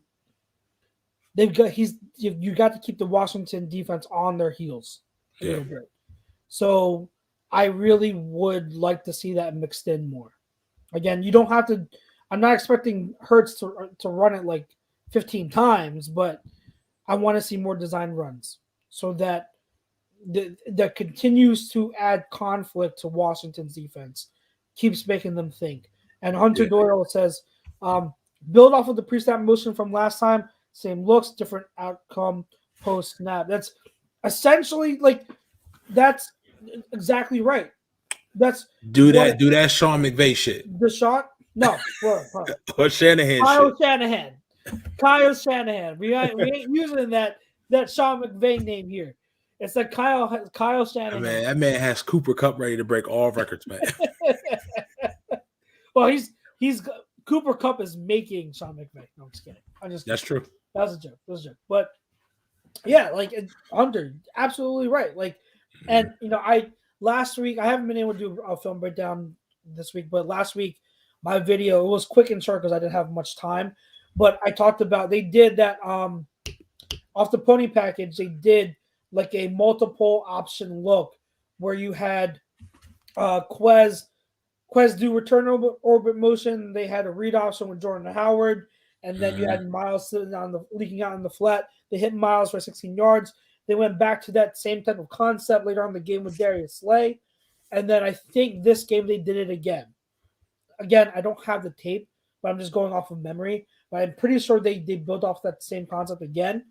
I want to continue that concept, the other stuff that you have going on, build off of it. Don't show the same looks, show them again, but add more wrinkles. Add more wrinkles to it. That's how you start just to keep layering it up. Yeah, because layering it up. what I think how this game will play out, we've seen it a couple of times. I know Sam has been big on it. Listen, he says WFT soul was destroyed last week. I would do you one better, bitch. Shang Tsung went and that bitch and say, give me that. That's what Dallas did. On that level, Mortal Kombat with each other too. on that, yes. But listen, this is one I want to say about this. For Deron Payne, I know Jonathan Allen is known to have a smart mouth. When you poke somebody in the head like that and you mush them, bro, I don't care who you are at that point.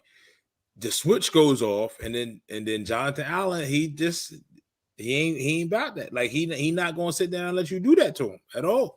So I get it. It seems like they're in shambles, but this is the thing.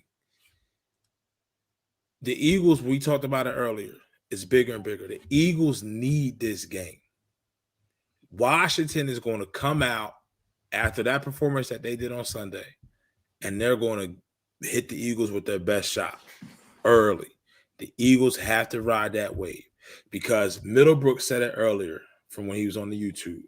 He said, if we win this game and we clinch, which is a very likely scenario, then we've been sitting here talking about Dallas rested players. Maybe next week, week 18, Jalen can get some rest. And then you can rest a couple other players because the seed is not going to change. You're going to play the 2 seed no matter what, whoever the 2 seed is. You feel what I'm saying? It may not be the team that we want to see. Do you put your faith in the Ravens and get one? And then the Cardinals beat the Cowboys and the Cardinals end up being the 2 seed. You'd rather see the Cardinals instead of seeing anybody else. I know that's what we talked about in our A2D chat. I'm not trying to see the Rams. I don't want to see Dallas again for the third time. I want to see the Rams. You want to? I kind of want to. I kind of want to see the Rams. I kind of want to see the Rams because of the fact of we said it before. I don't trust McVay in the big game. Exactly. I don't. I don't trust McVay in the big game. I want to test it because we said this before. We know that the Rams have gone all in this year. Yep. All in. Mm-hmm. If they don't win a Super Bowl, it was a failure for them. Yep. It's just gonna be so funny if we beat them. We've gone to LA and won 17 and 18. We beat them in LA.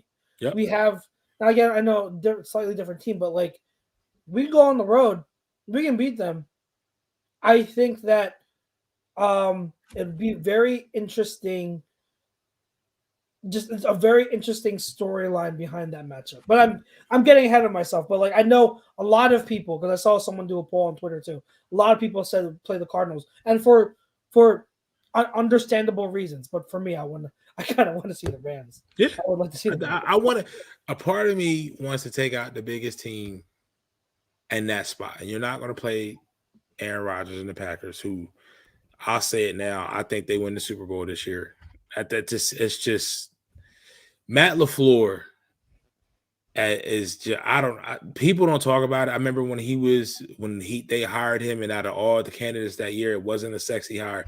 The bitch hasn't won less than 11 games since he's been there. I get it. You got Aaron Rodgers, but he's doing this shit with just one receiver, one quarterback, a great quarterback and a great wide receiver. But the defense is key. They got studs on defense at every level, and they just win. They want to pound away AJ Dillon. They can. They want to give you a little bit of a mix. They can give you Aaron Jones, and guess what? They got DeVonta. Now Alan Lazard is the Heinz Ward of the 2021 football season. The bitch can block and he can catch. You got MVS Scantling going out there. I mean, you got so many different levels. And listen, you got to go through Lambeau. You got to. I mean, once they win Sunday, I think they pretty much secure it. They can't lose the 1 seed. So I think so. Yeah, I think you're right. Yeah. So if it goes through Lambeau, you got a shot. As long as it ain't Tom Brady, and you just can't do that shit. But I mean, just speaking of the Eagles, Washington, I think we both expecting to win the game. It's just you got to take Washington's best shot. This is the. I mean, we've heard Ron Rivera say he's going to play Colin Allen, he's going to play Taylor Heineke. Some people thinking Washington going to take. I believe that. I believe it when I see it. When it comes to that, because this is a divisional game. You feel what I'm saying? This is a divisional game that you just got your ass whooped on Sunday Night Football, and then 5 days before that you lost by 10. You know what I mean? And you try to do everything possible to lead Moody game, and you still didn't have the quarterbacks available. So with that being said, and it's for whatever reason you want to call the whole game, even though FedEx Field is trash, you have this opportunity to kind of restate your claim, and you know Rivera's big on that consistency, big on that tradition. It's his teams play tough. I don't ever remember a Ron Rivera team getting handled like that, and I don't know why. I don't know if Dallas just found itself, but things look like it just snowballed, and then just 56-7. Like it snowballed. It was like one of those. That's like a Madden. God rest your soul, John Madden. Thank you for everything. Yeah. Rest in peace. But it seemed like it was a Madden game. Like I'm like, Dallas is literally playing. Oh, it was 42-7 at the end of the first half. You feel what I'm saying? Yeah. So I didn't have to watch it after the first quarter. I was like, yeah, I'm good. Like after they got up by 3 touchdowns, I'm like, this game's done. I'm not. I was watching just because I had Zeke, and like I said, I think you were off screen. Yeah. I needed Zeke to have a good game because my sister in the ESPN, the playoff rounds are 2 weeks. She had Joe Burrow, and she had Cooper Kupp. You see what I'm saying? So I had to watch it. And Zeke doesn't do a lot, but he maximizes. He gets value with his touches now. He gets value with his touches. So 2 touchdowns by him helped me out. But that's one reason I was kind of tied into the game. But how I see the game breaking down is Washington's going to hit you with the best shot. They may switch some things up. Miles being out hurts. I think Howard practiced. I think Jordan practiced today. Limited basis. So limited basis. Hopeful. Like we with Miles out, we need all the help we can get. I think we did bring back Carry-On from the San Fran practice squad. Did they put him on a practice squad or did they put him on the active roster? Practice squad. So when's the cutoff that they can bring him up? I think Saturday. Okay. New Year's Day. So if they bring him up, then he can see some action. I don't think you have to go run it crazy. But once again, now at this point, if you can't run it and you have to somewhat lean on the pass, feed the one. I mean, DeVonta to me can be used in a similar fashion, somewhat to Cooper Kupp. Just line him up everywhere on the field. He can get open. He can find zones, and I don't need him to hit big plays. Just get him touches. Get the ball in his hands, and you can move the sticks. And then if you can hit Watkins over the top, or you can do it because Washington showed you that back 7 is absolute trash. Outside once they lost, they would hold them. They were hot in water and holding water or treading water without Chase Young. They were doing all right. Now it's just trash. You know what I mean? The best defensive lineman they got, I will tell you right now, that bitch ain't Jonathan Allen and it ain't Deron Payne. That son bitch from Temple, Cherry White, to fight for the Cherry and the White. Matt Ioannidis, that son bitch, I swear, every time we play him, he's the new Ryan Kerrigan, bro. Ioannidis is good. Every time. Good. Yeah. So I mean, I think we win. It could be a tough game. I just want to come out this game, obviously with the W, but I want to come out healthy. Yes. Yeah. You know what I mean? That's one of the other key things. I want to come out healthy. Yep. Because I do want to kind of rest our starters next week. I think if we clinch, right, I think you play your starters for like the first quarter, just so they can get they don't get rusty. Okay. You still have them play the first quarter, and then rest them the rest of the way. Give them like 2 series, 3 at most, and then that's it. You're good. That's what I would love to see. But we'll get there. Let's get this win first. I think it's going to be a tighter game. I think we win by 1 score. I hope I'm wrong. I don't want it to be that stressful of a game, but I don't want the scenario that Tom put in there to where Jake Elliott needs to make a field goal. Oh God, please. Although I do think he's going to. If it came down to Jake Elliott, I have faith in Jake Elliott. He's had a great season. I have more faith in Jake Elliott from 47 than I do 37. That's crazy. That's fair. All right. So I don't think there's anything else I need to say in terms of Eagles Washington. Well, let's get to no huddle. Let's do it. What is the etiquette on spoilers? For what? Spider-Man. Oh, okay. It's been almost. I don't know, chat. It's been 2 weeks. What do you think, chat? What's the etiquette? It's been 2 weeks now. It's been 2 weeks. Are we allowed to talk about it openly, or is that still violation? I don't know what the etiquette is. I don't know if I get mean looks thrown our way if we start talking about it. Don said yes. Let's spoil. Sam says spoilers. I'm out. All right, fine. We won't talk about it. We won't. It'll be spoiler free, Sam. It'll be spoiler free. Because we haven't talked about it on camera. Because you said at the top of the show it could be the best MCU movie. I let it sit for a couple of days, and I do think that it's at the top for me. Now, I never had where you had Infinity. So many people love Infinity War. I think Infinity War is really good, but I also don't think it's a complete movie. So I mean, it never was intended to be a complete movie because they always told you it was going to be a second. Exactly. One. But that's why I don't do this to me, sir. Don't do what I think you're about to do. What did I do? No, I think because you're going to make me change because now you're making fucking sense as to why it's number 1 as a complete movie. What, Spider-Man? Yes. So I hate it well, all I was gonna say. Okay. All I was gonna say is that with my before Spider-Man, it was Civil War and Winter Soldier as the top 2. Don says Captain America. Yes, see, yeah, yep. We agree on that, Don. We absolutely agree on that. People forget because once Civil War came out, it was like people forgot Winter Soldier. They're both like people. If people interchange them, I don't care. Like to me, like you can interchange those two. Right. Like, I think they're that good. I personally have Civil War by a smidgen, but that's like it's not here. Their Winter Soldiers is just as good. So like those were my top 2. And it was hard. I didn't want to put it above those. Well, Jackson, we just become best friends.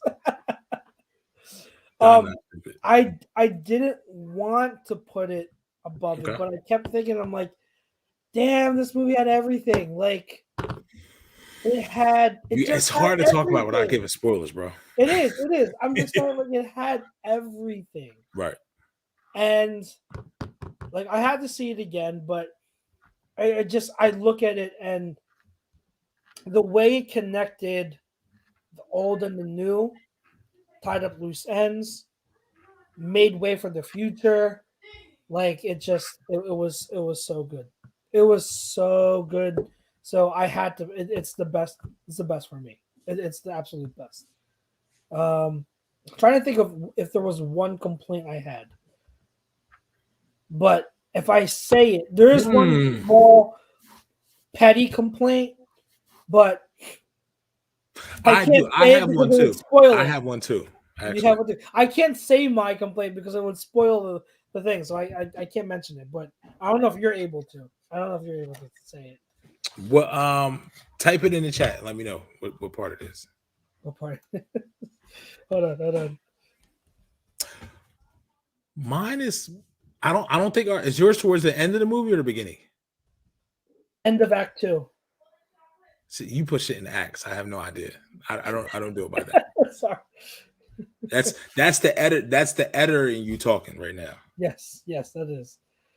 Yeah. No. So my one gripe is. Sorry, I'm not looking at the camera right now. No, good. My one gripe is. So would you say the end is Act 3 or is that Act 4? How many acts are in the movie for you? 3. So the movie's always 3 acts. I never. No. End of Act 2 is where you get your climax, and then it sets up the final act. Oh, so Act 2 for you is involves a glider. Is that Act 2 for you? The end of Act 2. End of Act 2. That's the climax. Yeah. Okay.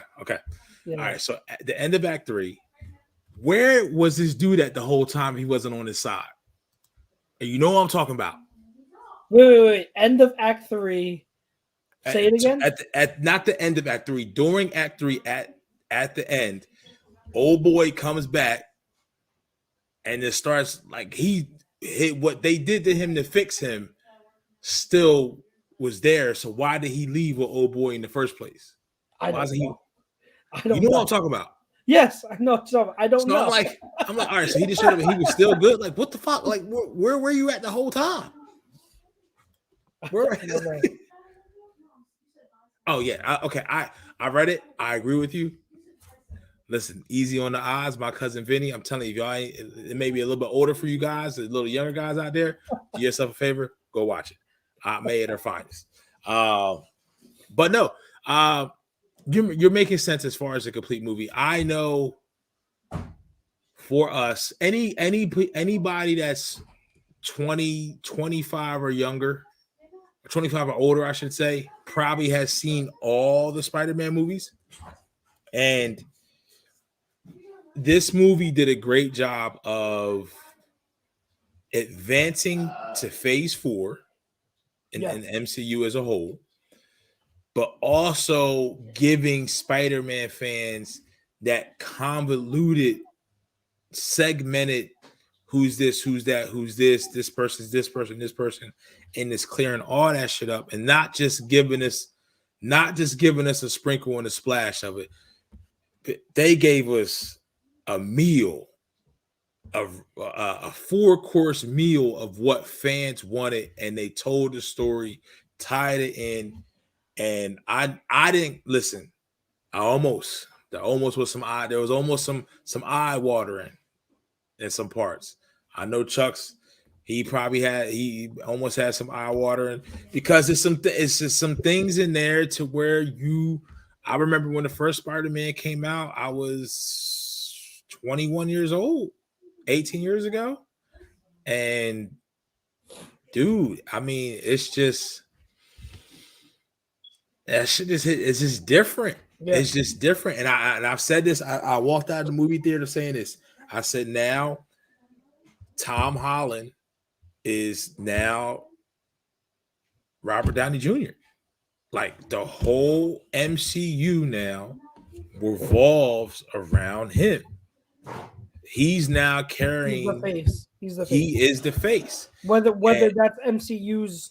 That was MCU's plan or not, he's right. The face. But if you go back to the comics, Iron Man was never as popular as Spider-Man. Spider-Man was always more popular, and now it was about Spider. Yeah. Give kudos to them for now finding a way, given the opportunity, to reset that board and still give a nod to Tony. Yep. You know what I mean? Yeah. So I'm interested to see what we have coming forward. If Multiverse of Madness. What he did, man, like what he did as the solution at the end, he did because of Tony. He like I look like you take that moment and the minute he said, "Okay, let's do this," I was like, he's doing what Tony did. He's doing what Tony did, and so like it was even that was such a great transition because everyone was talking about in the last one, in the second one, like Tony's not there anymore, so everyone want like is Spider-Man the next Tony? So like that correlates the maturity right before your eyes. Yes, and I will also say I love. I have to say this in a way where I don't spoil anything, but the one after credit scene, I think I had told you in the chat.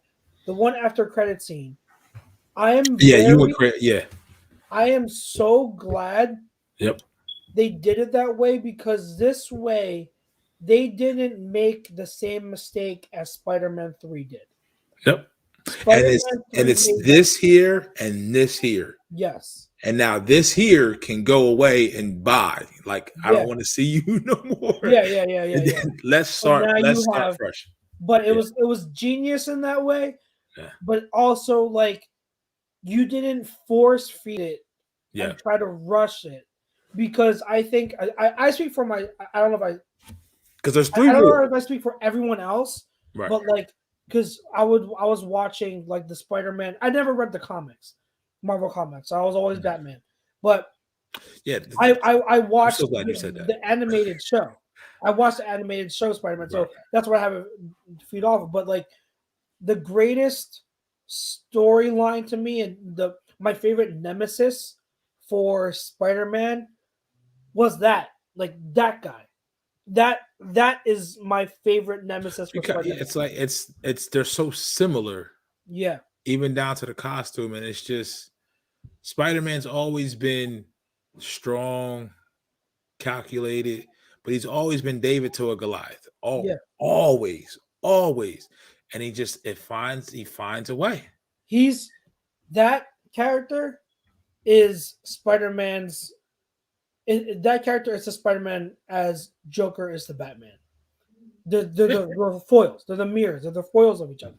So I'm glad they didn't force feed it, and they made it so that this movie was the window to move forward, and we now know that there is an opportunity for a specific movie just based on that. They've done that. I mean, Don says, "Well, were you surprised to see a certain lawyer?" Listen, dog.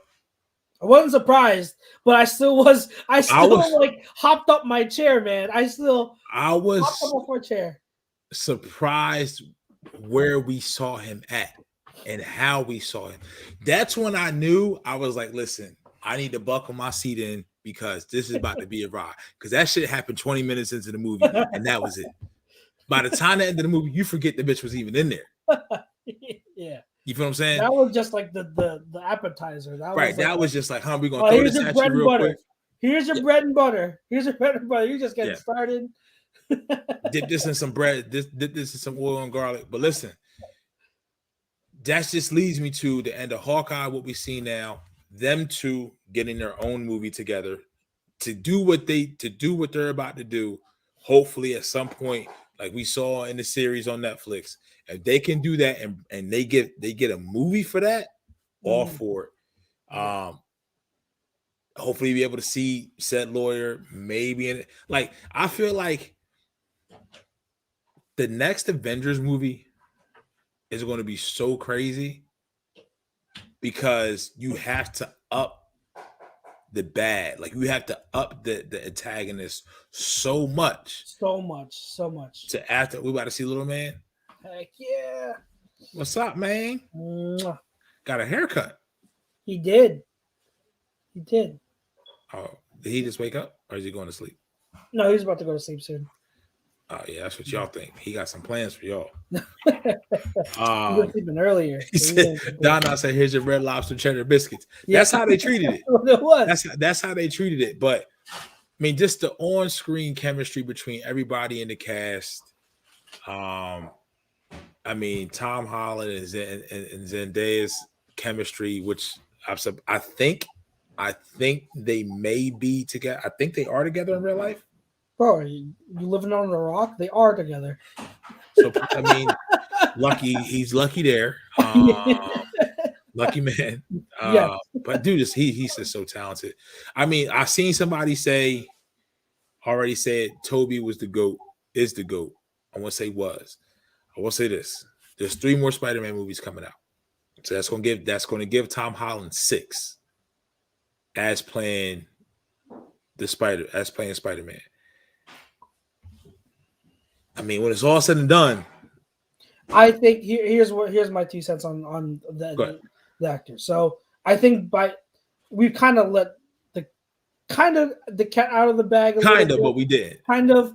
But I'll just say this. So if I were to rank the Spider-Man, right, I think an argument can be made for Andrew Garfield in the way he portrayed Spider-Man, because I think people are having a tough time separating how he portrayed Spider-Man and the actual movie itself. How Andrew Garfield's Spider-Man was a great Spider-Man, but he didn't get due justice because the films weren't that great. And he went through a lot. So I think Andrew Garfield, there could be an argument for Garfield, but I do think I would go with Tom Holland. I just love how he portrays Peter Parker, especially because he's a more youthful Peter Parker. Right. Toby, we all have to pay our respects to. We like when those movies came out, this wasn't a thing. Like this whole cinematic comic book movies, superhero movies wasn't. It wasn't a thing. So he was part of that groundbreaking trend. Like he was part of that. He was always be an icon. But if you look at just specifically him playing Spidey / Peter Parker, I don't think he holds up to the other two. I just don't. Like, listen, it's not first just is him. not always the best, bro. It's not just him. I never liked Kirsten Dunst as Mary Jane. I was iffy with James Franco as Harry. I forget his name. Like that cast just Harry. What's it? Harry, right? Harry Osborn, yeah. Harry Osborn. Cast just doesn't fit those characters. So I never really liked his Spidey, but I will say that, man, this was a great. Out of those first 3, the best character that matched up to the actor was Goblin. I mean, that dude is just William Dafoe is just what's his name? Why can't I think of his actor name? He's just a great actor. And it was awesome that he had said that he wasn't gonna do the film unless he could do his own stunts. The dude is William Dafoe. Thank you, Donna. Yeah. I thought I said his name, William Dafoe. I didn't hear. No, you're fine. William Dafoe. How old is he? He's like 60 or 70. 60, yeah. But he has like a cool, menacing, intimidating aura about him that to where you just look at the dude and like he looked like he a nice guy, but he got a couple screws loose. The way he flips that switch, is perfect. It's perfect because you believe him up until the second he switches. Yeah. That's like he was playing it from the whole time. That conflict is the way he portrays that conflict is amazing. Doc Ock, like I don't remember his actor name either, but he's been in other movies. Alfred Molina. Yeah, thank you. Yeah. He does such a good job too. Because he's a different type of conflict where he's not really trying to be a baddie. You know what I mean? So the way he's portrayed, like the whole, yeah, exactly. the whole thing was amazing. How the villains were played was perfect. Um, yeah, it's hard to find a complaint about that movie. We could probably talk about it for another half hour to an hour. Yeah, but then if we do that, we're definitely giving out spoilers. I mean, listen, I haven't watched Book of Boba Fett yet. I will say in approximately 5 hours, it's going to be December 31st. Is what's coming to Netflix tomorrow, a whole season 4 Cobra Kai. I can't wait. Cobra Kai is coming out, yeah. Don Don says the lizard sucked. I mean, that's why we sit there and said if you remove how Garfield played Spider-Man from the actual villains in the movie, they did a much better job with Electro this time around with Jamie Foxx. Yeah. 500 times better. Yeah. The lizard in this movie definitely felt kind of misplaced. He was just not needed. Yeah. You know what I mean? Because he really didn't have an arc at the end. I mean, they kind of went into Sandman's arc and what it meant to him and how he could benefit, but they never really did it for Dr. Charles Connors whatsoever. Yeah. But I mean, but once again, those are very nitpicky things. Like I haven't finished it yet because I started watching Infinity War and there was things about that movie I forgot. Like I'm not gonna lie, I forgot, and like it just this is here, and this is here, and I'm like, dude. But as far as like you said, as a standalone MCU movie, this is up there. This is up there, and they're just on a roll, man. They are. Hawkeye, I don't think got the love. Is getting the love it will get. I appreciated Hawkeye. Like I didn't think it was great, but I can still appreciate it. But I think what comes here after will look at Hawkeye in a different light. Yes, you know what I'm saying? And freaking, I think one of the reasons why I also appreciate Hawkeye is, man, Yelena is a great character, like a great character. Like whenever she's on screen, she steals the whole. Yeah, she steals the whole scene. She's like her persona, like it's a perfect character, and like great job to now I can't remember her name. Florence Pugh. She outstanding job playing Elena, and I am very excited for the other stuff that she's going to be in because, like I said, whenever she comes on screen, I'm like laughing. I'm like in awe because like her fighting and her abilities are awesome. So I love her character. And I think they did. Yeah, he's going to his mom. He's walking now. Yeah, he's walking. I'm gonna spoil this because it's whatever. Kingpin, I am very excited of. I'm glad that you see Mary chasing after him. Yeah. I am glad that like it's the same guy, and it's so awesome. What I will say, and this is what I got into a little conversation on Twitter with some people. When it comes to Kingpin, and then now I can't remember his name, the actor who plays him. Vincent D'Onofrio. Thank you. Like when I'm on like camera and like this like names like but the actors themselves just stand alone and into these roles to where I think 10 to 15 years ago the best actors out there or good actors out there wouldn't want to touch these roles. They were like they don't see the value in it. They don't see how now even now like they know in these roles very rarely like they're not getting nominated for Oscars. You feel what I'm saying? Which I actually think that shit should change. Like I think some of these roles like Benedict Cumberbatch is a great actor. If you've never seen go watch Sherlock, original shit. That's what put me on to him. Go watch that. But him as Doctor Strange, I don't think there's anybody else that could play this dude. Doctor Strange, yeah. No one. Nope. I mean, no one. It's outside of shit. Now I'm blanking on his name. Fuck. You see, Chris. Shit. The guy who plays Thor. I can't. outside of Chris Hemsworth, I don't think there's anybody else that fits an MCU character better than Doctor Strange or Benedict Cumberbatch as an actor. He does so well.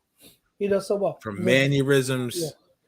to just to how he enunciates to how the costume looks on him. Yeah. Like you would almost see him being in what the true comic book the character is. You'd almost see him being that. And then I know Don already said, I think somebody said Supreme Strange. I mean, that's just shit's about to go left. I think that because that comes out in May. I didn't check the release date. I think March, but I could be wrong. I want to say March, but you were I saying think it's March. But no, it's a great point. What I was saying with May 7th. Okay, good. Vincent D'Onofrio as Kingpin. And how they already announced it, so this is not a spoiler, but how they're doing Charlie Cox as Daredevil. So those two have now made their crossover from Netflix, the Netflix shows over to now the MCU. I am ecstatic that they got them to play those characters because they were perfect as those characters. So I'm very, very happy about that.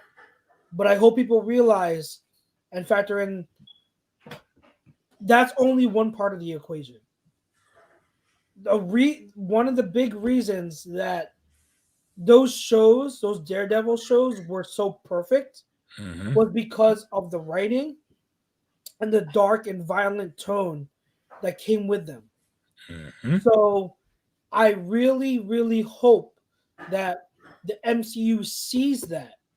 They keep that in mind and still try to keep some of that essence going in whatever they plan for Kingpin and for Daredevil. I rewatched. I was talking to guys, and I rewatched the hallway scene from season 1 in Daredevil and the stairwell scene in season 2. There's nothing in MCU. There's like no fight scene like that. The MCU has never matched anything like that. Those insane scenes, fight choreography, insane. So you need to make sure I really hope MCU makes sure that will it be exactly like the Netflix shows? No, I don't expect it to. They'll dress it up a little bit. They have to make sure they keep some of that intact. Daredevil was awesome because everyone wants to see him fight the same way. They want to see the great storylines and the writing that goes with it. They want to see Kingpin. The reason why Kingpin was so great in those shows because he wasn't just a big baddie. He was someone with depth. He had a depth behind him. He had a reason. He had Vanessa. He had Vanessa that he loved. So there were things that humanized him that made him such an interesting villain. So I hope they stay with that. And one of the people I was talking with, they pointed out that Moon Knight, I think it's a show or movie that's coming out for Moon Knight. I think it's one of the next. It's supposed to be close to like rated R because Moon Knight is pretty violent apparently in the comics. So that could, depending on how they do Moon Knight, they need to be able to make that the violent nature of Moon Knight and translate that over to Daredevil and Kingpin. They will. I think they'll dress it up a little bit, but as long as when you give me that, if you give me that in a series or if you give me that in a movie, then you know who else has got to be in there at some point. Yes. You know, I hope so. I need to see my man with the vest, with the skull on it. You feel what I'm saying? I hope so. At some point. But man, it's been great. We can sit here and talk Marvel all night. Night, Grayson. I think we have to wait for Andy and the rest of them.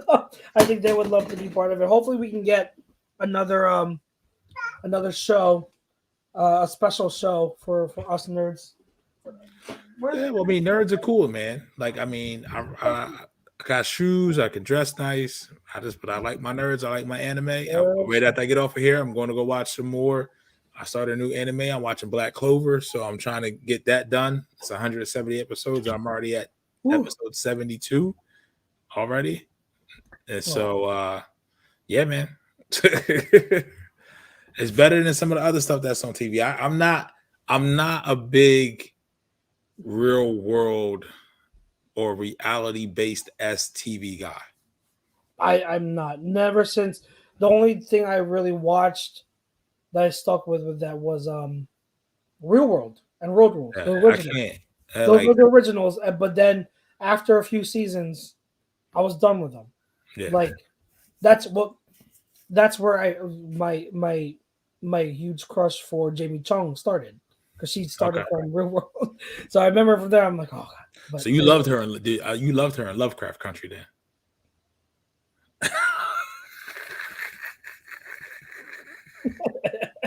I mean, he leads to Kane the Conqueror. So I love Jonathan Majors. I don't know where this dude has been at for the last 10 years, but I'm so glad he was found. He's a great talent. Yeah. I can't wait. I don't know how he plays into all this, but I can't wait. I can't wait. Yep. So many good things to look forward to. Absolutely. Cobra Kai. I think we get Moon Knight, like you said. Now, Book of Boba Fett. Did they do 1 or 2 episodes? 1. I know, and it's fine if you want to wait for the second one. Like it'd probably be fine to wait for the second one. Like if you want to binge the first 2 by after Wednesday, that's fine. Because this one, and I anticipated not to have much. Mm-hmm. What they showed was cool, but it wasn't much that was covered. It's like 40 minutes, 50 minutes? 40 minutes, yeah. Okay, not bad. Yeah. All right. Anything else? Though I know we went in on with no huddle, but there's a lot to talk about with Spider-Man. Yeah. But anything else you want to touch on? The final thoughts, our final thoughts before 2022 comes. Yeah, so Dada says we'll talk Matrix next Thursday. I do have to watch that. I'm going to try to watch all 3 and then watch the new one, so I am fresh. Please do, because I do if I want to talk about it. I know that's more of a divisive topic. I know a lot of people that didn't like it. I'm one of the ones that thought it was pretty good, but we'll talk about it next week. Other than that, man, listen, it's been great rocking with you guys for all of 2021, and hopefully we are here to see 2022. Tell the people in your life that you love that hold you up and that put you up even when you're down and they don't even know that they do that for you. Tell them you love them.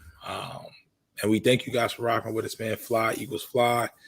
Have a great and safe, happy new year. Be with your families. Be with the people that you choose to be your family. And just respect one another. Mask up, please. It's Omicron, trust me, it is not as serious as Delta or the OG COVID, but nobody wants to be sick. I mean, nobody wants that. People don't wake up and say, oh, yeah, I can catch COVID. Like, I don't care what strain of COVID it is. You don't want it. You know what I mean? You don't want it. So just be safe, be vigilant, be masked up, have a great and happy new year. For me, that's all I got to say. Yep. For myself, everyone else at A2D Radio, you might catch us tomorrow. I'm still not sure. It's hit or miss, like the 50-50. We'll see if I details to be announced. Yeah, it will be announced. But everyone on here, Robert Gilchrist, thank you. You rock too. Everyone else that comes on every week and watches us, honestly, from the bottom of our hearts, seriously, we appreciate your support. We thank you so much for tuning in with us and talking sports with us. We wouldn't have a show if it weren't for you guys. Like we'd be here talking to each other in thin air. We didn't have you guys. Pretty much. Honestly. So thank you for spending time with us every Thursday night and for helping us have fun while we talk sports and football and everything else in between. Yep. So all of us at A2D Radio, from all our sponsors, we thank you guys as well. And have a safe and blessed new year. Yes. We will see you in 2022. And fly, Eagles, fly. Peace out, guys.